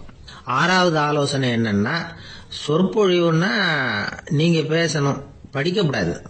எழுதி படிக்கிறது நல்லா இருக்காது. குறிப்புகள் வேணும்னா வச்சுக்கலாம். படிக்கிறது பேப்பர்ல இருந்து வர்றது மாதிரி இருக்கும், பேசுறது இதயத்திலிருந்து வர்றது மாதிரி இருக்கும். அப்புறம் 7வது ஆலோசனை சொல்றாங்க. அது என்னன்னா, மேடையில ஏறி நின்ன உடனே இயல்பா மூச்சை இழுத்து விட்டுங்க, இயல்பு நிலைக்கு வாங்க, அதுக்கப்புறம் இயல்பா பேச ஆரம்பிக்கலாம் அப்படிங்கிறாங்க. இவ்வளவும் பேச்சு கலையில் வல்லுநர்களா இருக்கிறவங்க சொல்லுகிற ஆலோசனைகள். இதையெல்லாம் கடைபிடிச்சா நமக்கும் அதுக்கும் வெகு தூரம்னு நினைச்சுக்கிட்டு இருந்த ஒண்ணு இப்ப கிட்டத்துல நெருங்கி வந்துடும். நாம சொல்றபடியெல்லாம் அது கேட்கும். ஒரு பேச்சாளர், அவருக்கு சுருக்கமாவே பேச தெரியாது. மேடையில ஏற்றி விட்டுட்டா போதும், ஆரம்பிச்சிருவார், நிறுத்த மாட்டார், பேசிக்கிட்டே இருப்பார். ஒரு தடவை அவர் ஒரு கூட்டத்துல ரொம்ப நேரம் பேசிக்கிட்டே இருக்கிறார். எதிரில் பொறுமை இழந்த ஒருத்தர் தன்னுடைய கை கடிகாரத்தை காட்டினார். அதை கவனிச்ச பேச்சாளர், மன்னிக்கணும், கை கடிகாரம் நான் கொண்டுகிட்டு வர மறந்துட்டேன், அதுதான் நேரம் போனதே தெரியல அப்படின்னு சொல்லியிருக்கிறார். இதுக்கு அவரு சொன்னாராம் கோபமா, ஏய்யா கடிகாரத்தை தான் பார்க்க முடியல, மறந்துட்டேன், பக்கத்துல மாட்டிருக்கிற கேலண்டரையாவது பார்க்க கூடாதா அப்படின்னாராம்.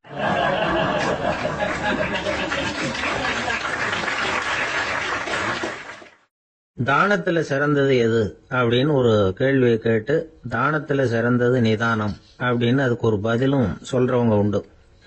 நிதானம் ரொம்ப அவசியம். அதுவும் இன்றைய உலகத்துக்கு ரொம்ப அவசியம். இன்னைக்கு உலகம் ரொம்ப பரபரப்பா போயிட்டு இருக்குது. பொறுமையா இருக்கணும்னு நினைக்கிறவங்களால கூட அப்படி இருக்க முடியறதில்ல. பொறுமையை சோதிக்கிறது மாதிரி பல சம்பவங்கள். அதையெல்லாம் சந்திச்சே தீர வேண்டி இருக்குது. எங்க போனாலும் கியூல நிக்க வேண்டி இருக்குது. எங்க போனாலும் காத்துக்கிட்டு இருக்க வேண்டியிருக்கு. ஆபீஸ்லயோ வீட்லயோ கூட நீங்க நிதானமா பொறுமையா நடந்துக்க தெரியலன்னா உங்களுக்கு சிடுமூஞ்சி, முசுடு இப்படிலாம் பேர் வச்சிருவாங்க. அது உங்களுக்கு தேவையா? சரி, வாழ்க்கையில் பொறுமைசாலின்னு பேர் வாங்கறதுக்கு என்ன வழி? முதல் பாயிண்ட், நீங்க நினைக்கிறது, எதிர்பார்க்கறது, செய்யறது எல்லாமே 100% கரெக்டா நடக்கணும்னு ஆசைப்படக்கூடாது. எதுவா இருந்தாலும் அதுல ஓரளவுக்கு தவறு நடக்கலாம் அப்படிங்கறத எதிர்பார்த்தே இருக்கணும். ஓரளவுக்கு அதை அனுமதிக்கணும். ஒரு நண்பரை 6 மணிக்கு ஒரு இடத்துக்கு வர சொல்லி இருக்கிறீங்க. 6 மணிக்கு அவர் வரல, உடனே பொறுமை இழந்து நடந்துக்க கூடாது. ஒரு 10 நிமிஷம் டிலே ஆகலாம். ஒரு வர்ற வழியில பஸ்ஸு கூட ஏதாவது டிராபிக்ல மாட்டிருக்கலாம். அதெல்லாம் எதிர்பார்த்தே கொஞ்சம் காத்திருக்கிறதுல ஒன்றும் தப்பு இல்லை. சில சமயம் டிலே ஆகிறது கூட நல்லதா முடியும். ஒரு பஸ்ஸை தவற விட்டுட்டு, ஐயோ கொஞ்சம் ஒரு 2 நிமிஷம் முன்னாடி வந்திருந்தா பிடிச்சிருக்கலாமே அப்படின்னு தவிச்சுக்கிட்டு இருப்பாங்க சில பேர். அடுத்தபடியா வர்ற பஸ் நேரடியா நீங்க போக வேண்டிய இடத்துக்கே கொண்டு போய் விடுற பஸ்ஸா கூட இருக்கலாம். அது உங்களுக்கு முன்னாடி தெரியாதுல்ல. சில நெருக்கடியான சூழ்நிலைகளை தமாஷா எடுத்துக்கிறதுக்கு பழகிக்கணும். சில இடங்களுக்கு போறப்ப காத்திருக்கிறதுக்கு நம்ம மனசை தயார்படுத்திக்கிட்டே போகணும். ஒரு ரயிலுக்கோ பஸ்ஸுக்கோ அல்லது விமானத்துக்கோ கப்பல் பிரயாணத்துக்கோ போறப்போ அங்க போய் நீங்க மணிக்கணக்கில் கூட காத்துக்கிட்டு தான் இருக்கணும். புறப்படுற நேரம் கூட மாறலாம். நீங்க போய் சேர்ந்ததும் அது உடனே புறப்படணும்னு கட்டாயமா என்ன? அது மாதிரி சமயத்துல படிக்கிறதுக்குன்னு சில சுவாரஸ்யமான புத்தகங்களையும் கையில் எடுத்துக்கலாம். உங்களை சுத்தி எவ்வளவோ சுவாரஸ்யமான சம்பவங்கள் நடந்துகிட்டு இருக்குதுல்ல, அதையெல்லாம் வேடிக்கை பாருங்க. எதுக்காக காத்துக்கிட்டு இருக்கிறோமோ அந்த காரியத்துல உண்மையாவே நமக்கு ஒரு அக்கறை இருந்தா நமக்கு போர் அடிக்காது. சில கோயில்கள்ல பார்த்திருப்பீங்க, தரிசனத்துக்காக பக்தர்கள் நாள் கணக்குல காத்துக்கிட்டு இருப்பாங்க. அவங்க எல்லாம் அழுத்துக்கிறது இல்ல. ஆண்டவனை தரிசிக்கணுங்கிற உண்மையான அக்கறை இருக்கிறதுனால அவங்களுக்கு போர் அடிக்கிறது இல்லை. ஆனா சில சினிமா தியேட்டர்ல கூட பார்க்கலாமே, சினிமா கியூ கூட அப்படிதான். சாயந்தரம் 6 மணி ஆட்டத்துக்கு காலம்பரம் 6 மணிக்கே போய் கூட காத்துக்கிட்டு இருப்பாங்க. அவங்களுக்கு எல்லாம் போர் அடிக்காது. படம் பார்க்குற ஆர்வம். இன்னொரு முக்கியமான விஷயத்த நாம பழக்கப்படுத்திக்கணும். லிவ் ஃபார் தி மூமெண்ட் அப்படிங்கிறாங்க நிபுணர்கள். ரொம்ப பேர் எப்படின்னா அடுத்தபடியா நடக்க போற விஷயத்திலேயே கவனமா இருப்பாங்க. அந்த நினைப்புலயே இந்த நிமிஷத்தை பொறுமை இல்லாம கழிப்பாங்க. ஒருத்தர் இருக்கார், அவர் எப்படின்னா ஆபீஸ் முடியறதுக்குள்ளேயே சார் 5 மணிக்கெல்லாம் ரெடியா இருங்க, நாம அந்த ஹோட்டல்ல போய் டிஃபன் சாப்பிடணும் அப்படின்னு 4 மணிலேருந்து சொல்லிட்டு இருப்பார். 4:55 பரபரப்பா ஓடி வருவார். 2 பேரும் புறப்படுவோம், ஹோட்டலுக்கு போவோம், சாப்பிட்டுக்கிட்டு இருப்போம். அப்படி சாப்பிட்டுட்டு இருக்கிறப்ப சார் சாப்பிட்டு முடிச்சது நேரா ஒரு ஜவுளி கடைக்கு போறோம் அப்படிம்பார். பரபரக்க சாப்பிட்டு முடிப்பார், புறப்படுவார். ஜவுளி கடையில அவசரமா சீக்கிரம் பில் போடுங்க சார், சினிமாவுக்கு நேரம் ஆயிடும் பாரு. சினிமா தியேட்டர்ல உட்காந்து அடுத்தபடியா எங்க டின்னர் சாப்பிடுறதுன்னு யோசனை பண்ணிட்டு இருப்பார். ராத்திரி படுக்கையில விழுந்ததுக்கு அப்புறமும் நாளைக்கு காலையில எழுந்திரிச்சதும் அதை பண்ணணும் இதை பண்ணணும்னு திட்டம் போட்டுக்கிட்டே இருப்பார். அதாவது எப்பவும் அடுத்த நிமிஷம், அடுத்த நாள், அடுத்த வாரம், அடுத்த வருஷம், இதுதான் அவங்க சிந்தனை. இந்த நிமிஷம் என்ஜாய்மெண்ட் அவங்க இழந்துடுறாங்களாம். அதனாலதான் வாழ்நாள் பூரா பொறுமையின்மை, அவஸ்தை, அல்லல். அதனால நாம எல்லாரும் வாழ்க்கையில நிதானமா இருக்கிறதுக்கு கத்துக்கணுமா. அதுக்காக இந்த நிதானத்துக்கு வேற விதமான அர்த்தம் பண்ணிக்க கூடாது. ஒருத்தர் அப்படித்தான் ஒரு தடவை அவருடைய குதிரை காணாம போயிட்டுதான். அதுக்காக அவர் கவலைப்படல, நிம்மதியா இருந்தார், சந்தோஷமா இருந்தார். என்ன சார் இது, உங்க குதிரை திருட்டு போயிட்டுதுங்கிறீங்க, நீங்க கவலைப்படாம இருக்கிறீங்களே அப்படின்னு கேட்டாங்களாம். அதுக்கு அவர் சொல்லியிருக்கார், நல்ல வேலை சார், கட்டி இருந்த குதிரை காணாம போயிருக்குது. நான் அது மேல உட்கார்ந்து இருக்கிற சமயம் அது காணாம போயிருந்ததுன்னா, திருட்டு போயிருந்ததுன்னா நானும் சேர்ந்துல காணாம போயிருப்பேன் அப்படின்னாராம். எவ்வளவு நிதானமான ஆள் பாருங்க.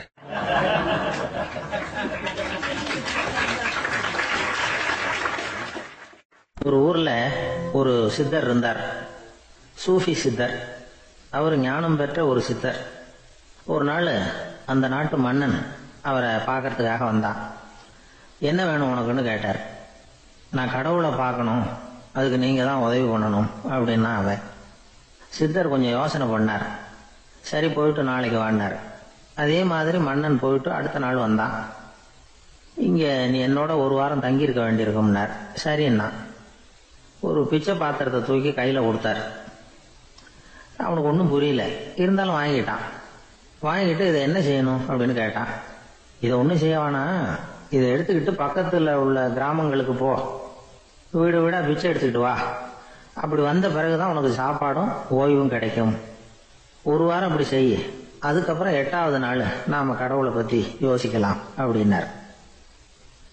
இப்படி இவர் சொன்னதை கேட்டதும் அந்த அரசனுக்கு அதிர்ச்சி ஆயிட்டுது. ஒரு மாதிரி ஆயிட்டான். தன்னுடைய சொந்த நாட்டில் சொந்த குடிமக்கள் கிட்ட போய் பிச்சை எடுக்கிறதா அப்படின்னு யோசனை பண்ணி பார்த்தான். அதுக்கப்புறம் மெதுவா அவன் அந்த சித்தரை பார்த்தான். ஐயா, சொந்த நாட்டிலேயே பிச்சை எடுக்கிறதுன்னா எனக்கு ஒரு மாதிரியா இருக்கு, வெக்கமா இருக்கு. நான் வேணும்னா வெளி தேசத்துல எங்கேயாவது போய் பிச்சை எடுக்கவா அப்படின்னு கேட்டான். இதுக்கு அந்த சித்தர் ஒரு சம்மதிக்கல. இதோ பாரு, உன்னால பிச்சை எடுக்க முடியலன்னா பேசாம திரும்பி அரண்மனைக்கே போயிடு. அதுக்கப்புறம் கடவுளை பத்தி எல்லாம் பேசுறதுக்கு என்னை தேடிட்டு வரக்கூடாது அப்படின்னு விட்டார். மன்னன் தயங்கினான். இருந்தாலும் மனசை சரி பண்ணிட்டு சம்மதிச்சான். சரிங்க, ஒரு வாரம் இங்க தங்குறேன், நீங்க சொல்றது மாதிரி பக்கத்து கிராமங்களுக்கு போறேன், வீடு வீடா பிச்சை எடுக்கிறேன், வர்றேன் அப்படின்னா. ஒரு வாரம் தெரு தெருவா பிச்சை பாத்திரத்தோட அலைஞ்சான். சொந்த ஊர்ல சொந்த குடிமக்கள் கிட்ட பிச்சை எடுத்தான். 7 நாள் முடிஞ்சது. 8வது நாள் அந்த சித்தர் மன்னனை கூப்பிட்டார். இப்படி வாழ்னார். வந்தான்.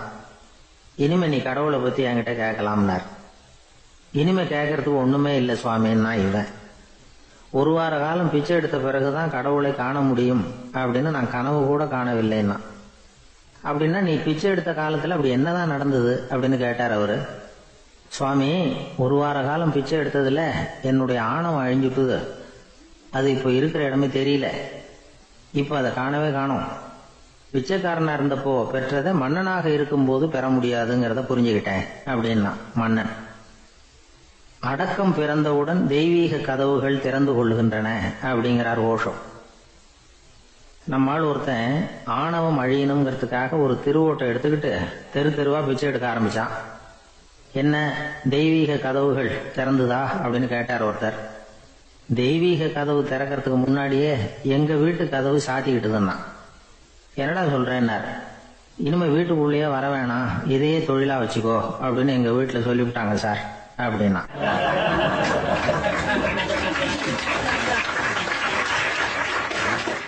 ஒரு ஊர்ல ஒரு மன்னர் இருந்தார். ஒரு நாள் அவருடைய அரசவைக்கு ஒரு ஓவியன் வந்தான். அவன் சீனா தேசத்திலிருந்து வந்தவன், தாவோ சிந்தனையாளன். அவன் அங்க வந்து மன்னர் முன்னாடி நிக்கிறான். யாரும் செய்ய முடியாத ஒரு காரியத்தை என்னால செய்ய முடியும்னா. இவன் இப்படி சொன்னதை கேட்டதும் ஏற்கனவே அங்க இருந்த அரசவை ஓவியன் ஒருத்தனுக்கு கோபம் வந்துட்டுது. இதோ பாரு, இப்படி எல்லாம் பேசக்கூடாது, நான் வேணும்னா உன்னுடைய சவாலை ஏத்துக்கிறேன் அப்படின்னா. நாம 2 பேரும் ஓவியம் தீட்டுவோம், அதை பார்த்துட்டு நம்ம 2 பேர்ல யாரு சிறந்த ஓவியன் அப்படிங்கறத மன்னரே தீர்மானம் செய்யட்டும், என்ன சொல்ற அப்படின்னு கேட்டான் அவன். அவனும் சரின்னு ஒத்துக்கிட்டான். போட்டி ஆரம்பமாச்சு. அரசர் அவங்களுக்கு 2 சுவர்களை ஒதுக்கி கொடுத்தார். 6 மாச காலம் அவகாசம் கொடுத்தார். 2 ஓவியர்களும் அவங்கவங்க வேலையை ஆரம்பிச்சாங்க. இரவு பகலா வேலை செய்ய ஆரம்பிச்சுட்டாங்க. 6 மாசம் முடிஞ்சது. அரசர் வந்து பார்த்தார். முதல்ல தன்னுடைய அரசவை ஓவியர் தீட்டி இருந்த ஓவியத்தை பார்த்தார். ரொம்ப பிரமாதமா இருந்தது, பாராட்டினார். இதோ பாரு, உன்னுடைய ஓவியம் அற்புதமா இருக்கு, உயிரோட்டம் உள்ளதா இருக்குது, கலையின் உச்சமே இதுதான், இதை விட சிறந்த ஒரு ஓவியத்தை வேற யாராலையும் படைக்க முடியாது அப்படின்னார். அதுக்கப்புறம் அந்த சீன ஓவியன் கிட்ட போனார். எங்க உன்னுடைய ஓவியம்னு கேட்டார். திரைச்சீலையை விலக்கி விட்டு பாருங்கன்னா. மன்னர் வந்து அந்த திரைச்சீலையை விளக்கினார். உள்ள வந்து ஓவியம் இருக்க வேண்டிய இடம் கண்ணாடி மாதிரி தெரிஞ்சுது. அவன் அந்த 6 மாச காலமா அந்த சுவரை வந்து தேய்ச்சி தேய்ச்சி கண்ணாடி மாதிரி ஆக்கி வச்சிருக்கிறான். அதுக்கு நேரா எதிர் சுவர்ல அரசவை ஓவியம் தீட்டின ஓவியம் இருக்கு. அது எதிரில் இருந்த இந்த கண்ணாடியில பட்டு பிரதிபலிக்குது. மன்னர் யோசனை பண்ண ஆரம்பிச்சார். அப்புறம் அந்த சீன ஓவியனை பார்த்து கேட்டார். இதோ பாரு, நீ என்னுடைய ஆளை வந்து தோற்கடிச்சுட்ட அப்படிங்கறதுல சந்தேகம் இல்லை. ஆனாலும் எங்களை ஏமாத்தி இருக்கிற, எந்த ஓவியமும் நீ வரையிலையே அப்படின்னார். அரசே, இதுதான் உண்மையான ஓவியம், உயிருள்ள ஓவியம். இது வந்து மனோபாவங்களை பிரதிபலிக்கும், மாறுகின்ற காலங்களை அப்படியே காட்டும் அப்படின்னா அந்த சீன ஓவியன். கையால வரைகிற ஓவியங்கள்ல சலனம் இல்லை, கண்ணாடி அப்படி கிடையாது, சக்தியின் ஓட்டம் அதுல எப்பவும் இருந்துகிட்டே இருக்கும். கண்ணாடி மட்டுமே ஜீவன் உள்ள ஓவியமா இருக்க முடியுங்கிறத அந்த சீன ஓவியன் தெரிஞ்சு வச்சிருந்தான். ஏன்னா அவன் ஒரு தாவோ சிந்தனையாளன். ஒவ்வொரு குழந்தையும் இந்த கண்ணாடியோட தான் பிறக்குது. ஆனா நாம என்ன செய்யறோம்னா ஓவியங்களை கண்ணாடி மீது பதிப்பிச்சு விடுறோம். கண்ணாடி நம்மளை பிரதிபலிக்குது. நம்முடைய அழகோ அவலட்சணமோ கண்ணாடியை பாதிக்கிறது இல்லை. ஏன்னா அதுக்கு மனம் கிடையாது. கடந்து போன வினாடியை பத்தி அது சிந்திக்கிறது இல்லை. அடுத்த கணத்தை பத்தின எதிர்பார்ப்பும் அதுகிட்ட கிடையாது. அதுதான் பற்றற்ற நிலை. மனிதனுக்கு தேவைப்படுறது அதுதான். கண்ணாடி கிட்ட இருந்து நாம கற்றுக்கொள்ள வேண்டிய பாடம் இது. வாழ்க்கையில மனிதர்களை நேசிக்கலாம், உலகின் அழகையெல்லாம் பிரதிபலிக்கலாம், ஆனா எதையும் பற்றி கொண்டு விடக்கூடாது அப்படிங்கிறது பெரியவர்கள் அறிவுரை. துயரம்ங்கிறது பற்றுக்களின் சாயை. கண்ணாடி முன்னாடி நிக்கிறப்போலாம் நமக்கு இந்த ஞாபகம் வரணுமா. ஒரு குடும்ப தலைவர் ஒரு நாள் காலையில விடிஞ்சு எழுந்திரிச்சதும் சத்தம் போட்டார். யார் இந்த கருங்குரங்கு படத்தை என் ரூம்ல கொண்டாந்து மாட்டி வச்சது அப்படின்னு கத்தினார். சமையல் கட்டில இருந்து மனைவி பதில் சொன்னாங்க. தூக்க கலக்கத்துல உளராதுங்க, நல்லா பாருங்க, அது படம் கிடையாது, முகம் பார்க்கிற கண்ணாடி அப்படின்னாங்க.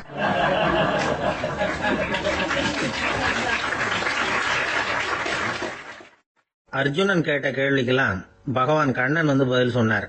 அதுக்கு பேரு பகவத்கீதை. அதே மாதிரி உத்தவன் கேட்ட கேள்விக்கும் அவர் பதில் சொல்லியிருக்கிறார். அதுக்கு என்ன பேருன்னா உத்தவ கீதைன்னு பேர். அது சரி, உத்தவன்னா யாரு? கண்ணனுக்கு சின்ன வயசுல இருந்தே தேர் ஓட்டிக்கிட்டு இருந்தவன் அவன் தான். குருஷேத்திர போர் முடிஞ்சது. அதர்மத்தை அழிச்சு தர்மத்தை நிலைநாட்டி தர்மனுக்கு முடிச்சு விட்டினார் கண்ணபிரான். அதுக்கப்புறம் துவாரகைக்கு திரும்பினார். தான் வந்த காரியம் முடிஞ்சது. அதனால இளமையிலிருந்தே தனக்கு தேரோட்டியா இருந்து வந்த உத்தவனை கூப்பிட்டார். பார்ப்பா, உனக்கு வேணுங்கிறத கேளுன்னார். அவன் தனக்குன்னு எதையும் கேட்கறதுக்கு ஆசைப்படல. இருந்தாலும் கேள்வி கேட்கறதுல அவன் ரொம்ப கெட்டிக்காரன். அதனால கேட்க ஆரம்பிச்சான். பரந்தாமா, ராஜசூய யாகத்துக்கு தர்மனை கூப்பிட்டு தன்னுடைய அரண்மனையில விருந்து வச்சான் துரியோதனன். அதுக்கப்புறம் சூதாட்டத்துக்கு கூப்பிட்டான். தர்மன் தோல்வி அடைகிற மாதிரி பண்ணிவிட்டான். நீங்க தான் முக்காலமும் உணர்ந்தவராச்சே, சூதாட்டத்துல தர்மர் ஜெயிக்கிறது மாதிரி பண்ணியிருக்க கூடாதா? அந்த பகடக்காயை உருட்டுறப்போ நீங்க எதிர்பார்த்தது விழற மாதிரி பண்ணிருக்கலாமே. சரி, அதுதான் இல்லை. வேடிக்கை பார்த்துக்கிட்டு இருந்த பீமன், அர்ஜுனன், நகுலன், சகாதேவன் இவங்களையும் பணையம் வச்சு ஆடுறப்போவாவது காப்பாத்திருக்கலாம். அதையும் நீங்க செய்யல. பாவம் அந்த அவல பொண்ணு, ஒன்னும் புரியாத ஒன்னும் தெரியாத அந்த உன்னுடைய சகோதரி திரௌபதி, அந்த பொண்ணை துச்சாதனன் இழுத்துக்கிட்டு துகில் உரியிற கட்டத்துல காப்பாத்தினிய. இது நியாயமா, முறையா, அறமா? இதுதான் உத்தவன் கேட்ட கேள்வி. இதுக்கு பரந்தாமன் பதில் சொல்றார். அப்படி கேள் உத்தவா. தருமனை துரியோதனன் சூதாட அழைக்கும் பொழுது என்ன சொன்னான் தெரியுமா? நான் பணையம் வைக்கிறேன், எனக்கு பதிலா என்னுடைய மாமன் சகுனி பகடக்காய்களை உருட்டுவான்னு சொன்னான். உடனே தர்மன், எனக்கு பதிலா என்னுடைய மைத்துனன் கண்ணன் பகடக்காய்களை உருட்டுவான்னு சொல்லியிருக்கலாமே. அப்படி சொல்லல. என்ன செஞ்சான் தெரியுமா? துரியோதனன் கூட சூதாட்டத்துக்கு சம்மதிச்சுட்டோம், கடவுளே இது என்னுடைய மைத்துனன் கண்ணபிரானுக்கு தெரியக்கூடாது அப்படின்னு வேண்டிக்கிட்டான். இதனால தர்மன் எனக்கு மனசால தடை போட்டுட்டான். அதனால அரண்மனைக்கு வெளியிலேயே என்னை கூப்பிடுவாங்கன்னு நான் காத்துக்கிட்டு இருந்தேன். பீமன், அர்ஜுனன், நகுலன், சகாதேவன், திரௌபதி இவங்களை பணைய வச்சு ஆடுறப்போவாவது கூப்பிடுவாங்கன்னு பார்த்தேன். அப்பவும் அவங்க என்ன கூப்பிடல, நினைக்கல. திரௌபதியை துச்சாதனன் கூந்தலை பிடிச்சி இழுக்கிறான். அப்போ கூட அவ தன்னுடைய உடல் பலத்தால தடுக்கிறதுக்கு முயற்சி பண்ணாலே தவிர என்ன நினைக்கல. துரியோதனன் சபைக்கு இழுத்து செல்லப்பட்ட திரௌபதி அறநூல்களையும் அரச நீதிகளையும் சொல்லிக்கிட்டு இருந்தாலே தவிர என்ன நினைச்சே பார்க்கல. துகில் உரியிற கட்டத்துல தான் ஹரி ஹரி கண்ணா பரந்தாமன்னு கூப்பிட்டா. அதனாலதான் அப்ப போய் நான் காப்பாத்தினேன் அப்படின்னா பரந்தாமன். அப்படின்னா நீ அழைச்சாதான் போவியா, நீயா போக மாட்டியா அப்படின்னு கேக்குறான் உத்தவன். ஆமா, நான் கூப்பிட்டாதான் போவேன். மனிதர்கள் செய்யக்கூடிய செயல்களை எல்லாம் அவங்கவுங்க போக்கிலேயே விட்டுட்டு வேடிக்கை பார்த்துக்கிட்டு இருப்பேன். நான் குறுக்கிட்டு ஒண்ணுமே செய்ய மாட்டேன் அப்படின்னா பரந்தாமன். மனுஷன் தவறு பண்ணுனா திருத்த மாட்டியா, சும்மா பார்த்துக்கிட்டு தான் உட்காந்துருப்பியா அப்படின்னு கேக்குறான் உத்தவன். நான் மனுஷனுடைய உள்ளத்தில் இருக்கிறப்போ என் எதிரில் மனுஷன் தவறு பண்ண மாட்டான் அப்படின்னு ஆனா கண்ணன். அதாவது யார் நினைக்கிறாங்களோ அவங்க உள்ளத்துல எல்லாம் அவன் இருக்கிறான். அப்படி இருக்கிறப்போ தவறு செய்ய மனுஷன் அஞ்சுவான். இதுதான் உத்தவ கீதைங்கிறது.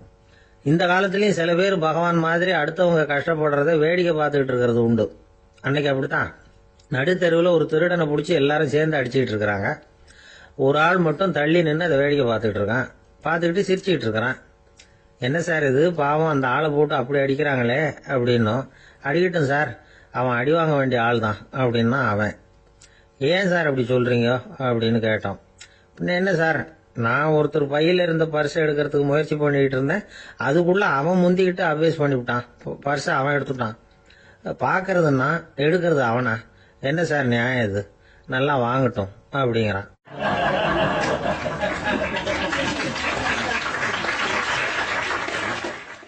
ஒரு பள்ளிக்கூடம் வகுப்பு நடந்துகிட்டு இருக்கு. ஆசிரியர் பாடம் நடத்திக்கிட்டு இருக்கிறார். நடத்தி முடிச்ச உடனே கேட்டார், மாணவர்களே, இதுவரைக்கும் நான் நடத்தின பாடத்துல உங்களுக்கு ஏதாவது சந்தேகம் இருக்கா அப்படின்னு கேட்டார். அப்புறம் ஒவ்வொருத்தரா கேட்டார். ஒரு மாணவன் எழுந்திருச்சான். சார், எனக்கு சந்தேகம் எதுவுமே இல்லைன்னா. ஏன்னு கேட்டார். ஏன்னா எனக்கு நீங்க நடத்தின பாடம் தெளிவா புரிஞ்சுட்டுது, அதனால சந்தேகம் வரலன்னா. இன்னொரு மாணவன் எழுந்திருச்சான். சார், எனக்கும் சந்தேகம் எதுவும் இல்லைன்னா. ஏண்டான்னு கேட்டார். ஏன்னா எனக்கு நீங்க நடத்தின பாடம் எதுவுமே புரியல, அதனால சந்தேகம் வரல அப்படின்னா. இந்த இடத்துல நாம கொஞ்சம் சிந்திச்சு பார்க்கணும். இந்த உலகத்துல எல்லாம் புரிஞ்ச ஒருத்தனுக்கும் சந்தேகம் வராது, எதுவுமே புரியாத ஒருத்தனுக்கும் சந்தேகம் வராது. அறகுறையா புரிஞ்சுக்கிட்டவன் இருக்கான் பாருங்க, அவனுக்கு தான் அடிக்கடி சந்தேகம் வரும். ஆக மாணவர்களை இந்த 3 வகையா பிரிக்கலாம். அதே மாதிரிதான் மனிதர்களையும் 3 வகையா பிரிக்கிறாங்க ஆன்மீகவாதிகள். ஒரு ஆன்மீக பெரியவர் என்ன சொல்றாரு தெரியுமா? இந்த உலகத்துல 3 வகையான மனிதர்கள் இருக்கிறாங்களாம். முதல் வகை எப்படி தெரியுமா? இவங்களுக்கு எதையும் தெரிஞ்சுக்கணுங்கிற அவசியமே கிடையாது. ஏன்னா அவங்களுக்கு எல்லாமும் தெரியும். இவங்க ஞானத்தின் முழு வடிவா இருக்கிற காரணத்தினால அவங்களுக்கு எந்த சந்தேகமும் இல்லை, எந்த கேள்விகளும் கிடையாது. இந்த நிலையில இருக்கிறவன் கிருஷ்ணன். எல்லாத்துக்கும் விட தெரிஞ்சுக்கிட்ட நிலையில அவன் விடையாக மாறிவிட்டான் அப்படின்னு சொல்லுவாங்க. 2வது நிலையில இருக்கிறவன் அர்ஜுனன். இவனுக்கு எப்ப பார்த்தாலும் கேள்விதான், சந்தேகம்தான். பதில் சொல்ல சொல்ல அவனுக்கு இருக்கிற சந்தேகமும் அதிகமாகிட்டே இருக்கும், குறையவே குறையாது. அர்ஜுனன் மாதிரி உள்ளவங்க எப்பவும் கேள்வி கேட்டுக்கிட்டே இருப்பாங்க. ஒரு கேள்விக்கு விட கிடைச்சுட்டுன்னு வைங்க, உடனே இன்னொரு கேள்வி அவங்க கிட்ட இருந்து வரும். கிருஷ்ணனுடைய நிலை எப்படின்னா அது கேள்விகளே அற்ற ஒரு நிலை. அர்ஜுனனுடைய நிலை எப்படின்னா அது கேள்விகளை தவிர வேறு எதுவும் அற்ற ஒரு நிலை. இவங்களை தவிர இன்னொரு ஆள் இருக்கிறான், அவனுக்கும் கேள்விகள் அற்ற ஒரு நிலை தான். அவன் யாருன்னா துரியோதனன். இவனுக்கு தெரிஞ்சுக்கணுங்கிற எண்ணமே சுத்தமா கிடையாது. ஆவலே இல்லைங்கிறதுனால அதை புரிஞ்சுக்கணுங்கிற அவசியமும் இல்லை. அதனால அவனுக்கு கேள்விகள் அற்ற ஒரு நிலையில அவன் இருந்துகிட்டு இருக்கிறான். எல்லா பதிலும் தெரிந்து கொண்ட நிலையில கிருஷ்ணனும் கேள்விகள் அற்ற நிலையில இருக்கிறான். தெரிஞ்சுக்கணுங்கிற ஆவலே இல்லாத துரியோதனனும் கேள்விகள் அற்ற நிலையிலே இருக்கிறான். இப்படியும் இல்லாம அப்படியும் இல்லாம 2ம் கெட்டான நிலையில இருக்கிறானே, அவன் தான் அர்ஜுனன். அதனால பெரியவங்க எல்லாம் என்ன சொல்றாங்கன்னா, இந்த உலகத்துல அர்ஜுனன்களா இருக்கிறவங்க ஒண்ணு துரியோதனனா மாறிடணும், இல்லைன்னா கிருஷ்ணனா மாறிடணும். இதை தவிர வேற வாய்ப்பு இல்லை. துரியோதனன் மாதிரி உள்ளது விலங்கு நிலை, கிருஷ்ணன் மாதிரி உள்ளது தெய்வ நிலை. அர்ஜுனன் விலங்காவும் ஆக முடியல, தெய்வமாவும் ஆக முடியல. இப்படி 2ம் கெட்டானா இருக்கிற வரைக்கும் இந்த கேள்விகளும் பிரச்சனைகளும் இருந்துகிட்டே தான் இருக்கும். இதுதான் பெரியவர்கள் சொல்லுகிற அனுபவ உண்மை. ஒரு ஆசிரியர் ரொம்பவும் விரிவா விளக்கமா பாடம் நடத்தின பிறகு, மாணவர்களே ஏதாவது சந்தேகம் இருந்தா கேளுங்கன்னாராம். ஒரு மாணவன் எழுந்திருச்சான். சார், எனக்கு ஒரு சந்தேகம்னா. என்னன்னு கேட்டார். இது வரைக்கும் என்ன பாடம் சார் நடத்தினீங்க அப்படின்னா அந்த பையன்.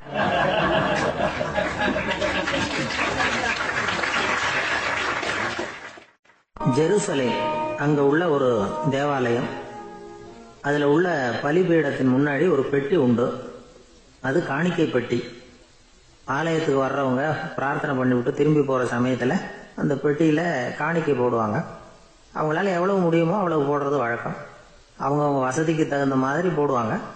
வசதி உள்ளவங்களா இருந்தாலும் சரி, வசதியே இல்லாத வறியவர்களா இருந்தாலும் சரி, ஆலய காணிக்கை பெட்டியில காசு போடுறது அவங்களுக்கு ரொம்ப பெருமையான ஒரு செயல். ஒரு சமயம் இயேசு தம்முடைய சீடர்களோடு அந்த ஆலயத்துக்கு வர்றார். அங்க உட்காந்து ரொம்ப நேரம் வழிபாடு பண்ணிட்டு இருக்கிறார். சீடர்களும் அந்த ஜபத்துல கலந்துகிட்டாங்க. வழிபாடு முடிஞ்சுது. இயேசு உட்கார்ந்துருக்கிறார். காணிக்கை பெட்டியில காசு போடுறவங்கள கவனிக்கிறார். சீடர்களும் அதையே கவனிச்சுக்கிட்டு இருக்கிறாங்க. ரொம்ப பேர் வரிசையா வந்தாங்க. அவங்களால முடிஞ்ச அளவுக்கு காசு போட்டுட்டு அவங்க பாட்டுக்கு போய்கிட்டு இருக்கிறாங்க.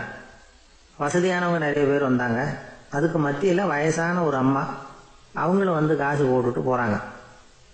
இப்போ இயேசு தன்னுடைய சீடர்கள் பக்கம் திரும்பினார், ஒரு கேள்வி கேட்டார். இப்போ இந்த காணிக்கை பெட்டியில நிறைய பேர் வந்து காசு போட்டுட்டு போறத நீங்க கவனிச்சிங்க. இன்னைக்கு இந்த காணிக்கை பெட்டியில ரொம்பவும் அதிகமா காசு போட்டது யார் அப்படின்னு கேட்டார். முதல்ல வந்தார ஒரு பெரிய மனுஷன், அவர் தான் அதிகமா போட்டார் அப்படின்னாரு ஒருத்தர். மூணாவதா வந்தவர் தான் அதிகமா போட்டார், நான் கவனிச்சேன் அப்படின்னாரு இன்னொருத்தர். இப்படி ஆளுக்கு ஒரு விதமா சொல்றாங்க. கடைசியா இயேசு சொன்னாராம், இன்றைக்கு அந்த பெட்டியில அதிகமா காசு போட்டவங்க அந்த வயசான அம்மா தான் அப்படின்னாராம். சீடர்களுக்கு ஒன்றும் புரியல. அந்த அம்மா ரொம்ப ஏழையாச்சே, அவங்க எப்படி அதிகமாக காணிக்கை செலுத்த முடியும் அப்படிங்கிறது அவங்க சந்தேகம். இயேசு விளக்குனார். நிறைய பேர் வந்தாங்க, நிறையவே காசுகள் போட்டாங்க, அது உண்மைதான். ஆனால் அந்த அம்மா என்ன பண்ணாங்க கவனிச்சிங்களா? வந்தாங்க, தன்னுடைய காசு பைய திறந்தாங்க, அப்படியே கொட்டுனாங்க. அதில் இருந்தது 2 காசுகள் தான். அந்த 2 காசும் காணிக்கை பெட்டியில் விழுந்துட்டுது. மற்றவங்கெல்லாம் தங்கள்கிட்ட இருந்த செல்வத்தின் ஒரு சிறு பகுதியை எடுத்து பெட்டியில போட்டாங்க. ஆனா இந்த அம்மா தன்கிட்ட என்ன இருந்ததோ அதை அப்படியே போட்டுட்டாங்க. தன்னுடைய பிழைப்புக்காக வச்சிருந்த அவ்வளவையும் இழக்கிறதுக்கு தயாராயிட்டாங்க. அவ்வளவு தாராள மனசு அவங்களுக்கு. அதனால அவங்க செலுத்தின காணிக்கை தான் அளவுல அதிகம் அப்படின்னார். விலை மதிப்பில்லாத முத்து புதையல் ஒருத்தனுக்கு கிடைக்க போகுதுன்னு வச்சுக்கோங்க. அதன் மதிப்பை உணர்ந்தவன் என்ன பண்ணுவான்? அதை அடையறதுக்காக தன்கிட்ட இருக்கிற எதையும் கொடுக்கறதுக்கு தயாரா இருப்பான் இல்லையா? அது மாதிரிதான் இதுவும் அப்படின்னார். உலக மதிப்பீடுகளை துரும்பா தூசியா மதிச்சு அதையெல்லாம் உதறி விடுகிறவன் இறையருள் அப்படிங்கிற இணையில்லாத செல்வத்தை பெறுகிறான் அப்படிங்கிறது இதுல உள்ள கருத்து. இறைவனுக்காக இழப்பதுன்னா துன்பப்படுகிறவர்களுக்காக, ஏழைகளுக்காக, ஏதுமற்றவர்களுக்காக இழப்பது அப்படின்னு அர்த்தம். உங்கள் அயலானுக்கு நீங்கள் என்ன உதவி செய்தாலும் அதை எனக்கே செய்கிறீர்கள் அப்படின்னு இயேசு சொல்லியிருக்கிறார். அடுத்தவங்களுக்கு உதவணுங்கிற குணம் இன்னைக்கு ரொம்ப குறைஞ்சு போச்சு. ஒருத்தன் வாழைப்பழத்தோல் வழுக்கி கீழே விழுந்துட்டான். பக்கத்தில் இருந்த நண்பன் உடனே இவனை தூக்கிட்டு போய் ஆஸ்பத்திரியில் சேர்த்துட்டான். அதுக்கப்புறம் சொன்னான், நீ அந்த வாழைப்பழத்தோல்ல காலை வைக்க போறத முன்னாடியே நான் கவனிச்சுட்டேன் அப்படின்னானா. அப்படின்னா அப்பவே நீ எனக்கு உதவி செஞ்சிருக்கலாமே அப்படின்னானா அவன். நான் டாக்டருக்கு உதவலாம்னு நினைச்சுட்டேன் அப்படின்னா இவன்.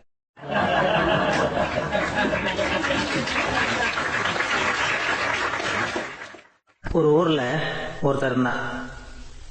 ஏதோ ஒரு சின்ன அலுவலகத்துல வேலை பார்த்துக்கிட்டு இருந்தான். ரொம்ப ஏழை. வர்ற கொஞ்சம் வருமானத்தை வச்சு வாழ்க்கையை ஓட்டிகிட்டு இருந்தான். ஒரு நாள் தெரு வழியா அவன் நடந்து வந்துகிட்டு இருக்கிறான். தெருவில் ஒரு காசு கிடந்தது. அதை பார்த்துட்டான். அது குனிஞ்சு எடுத்தான்.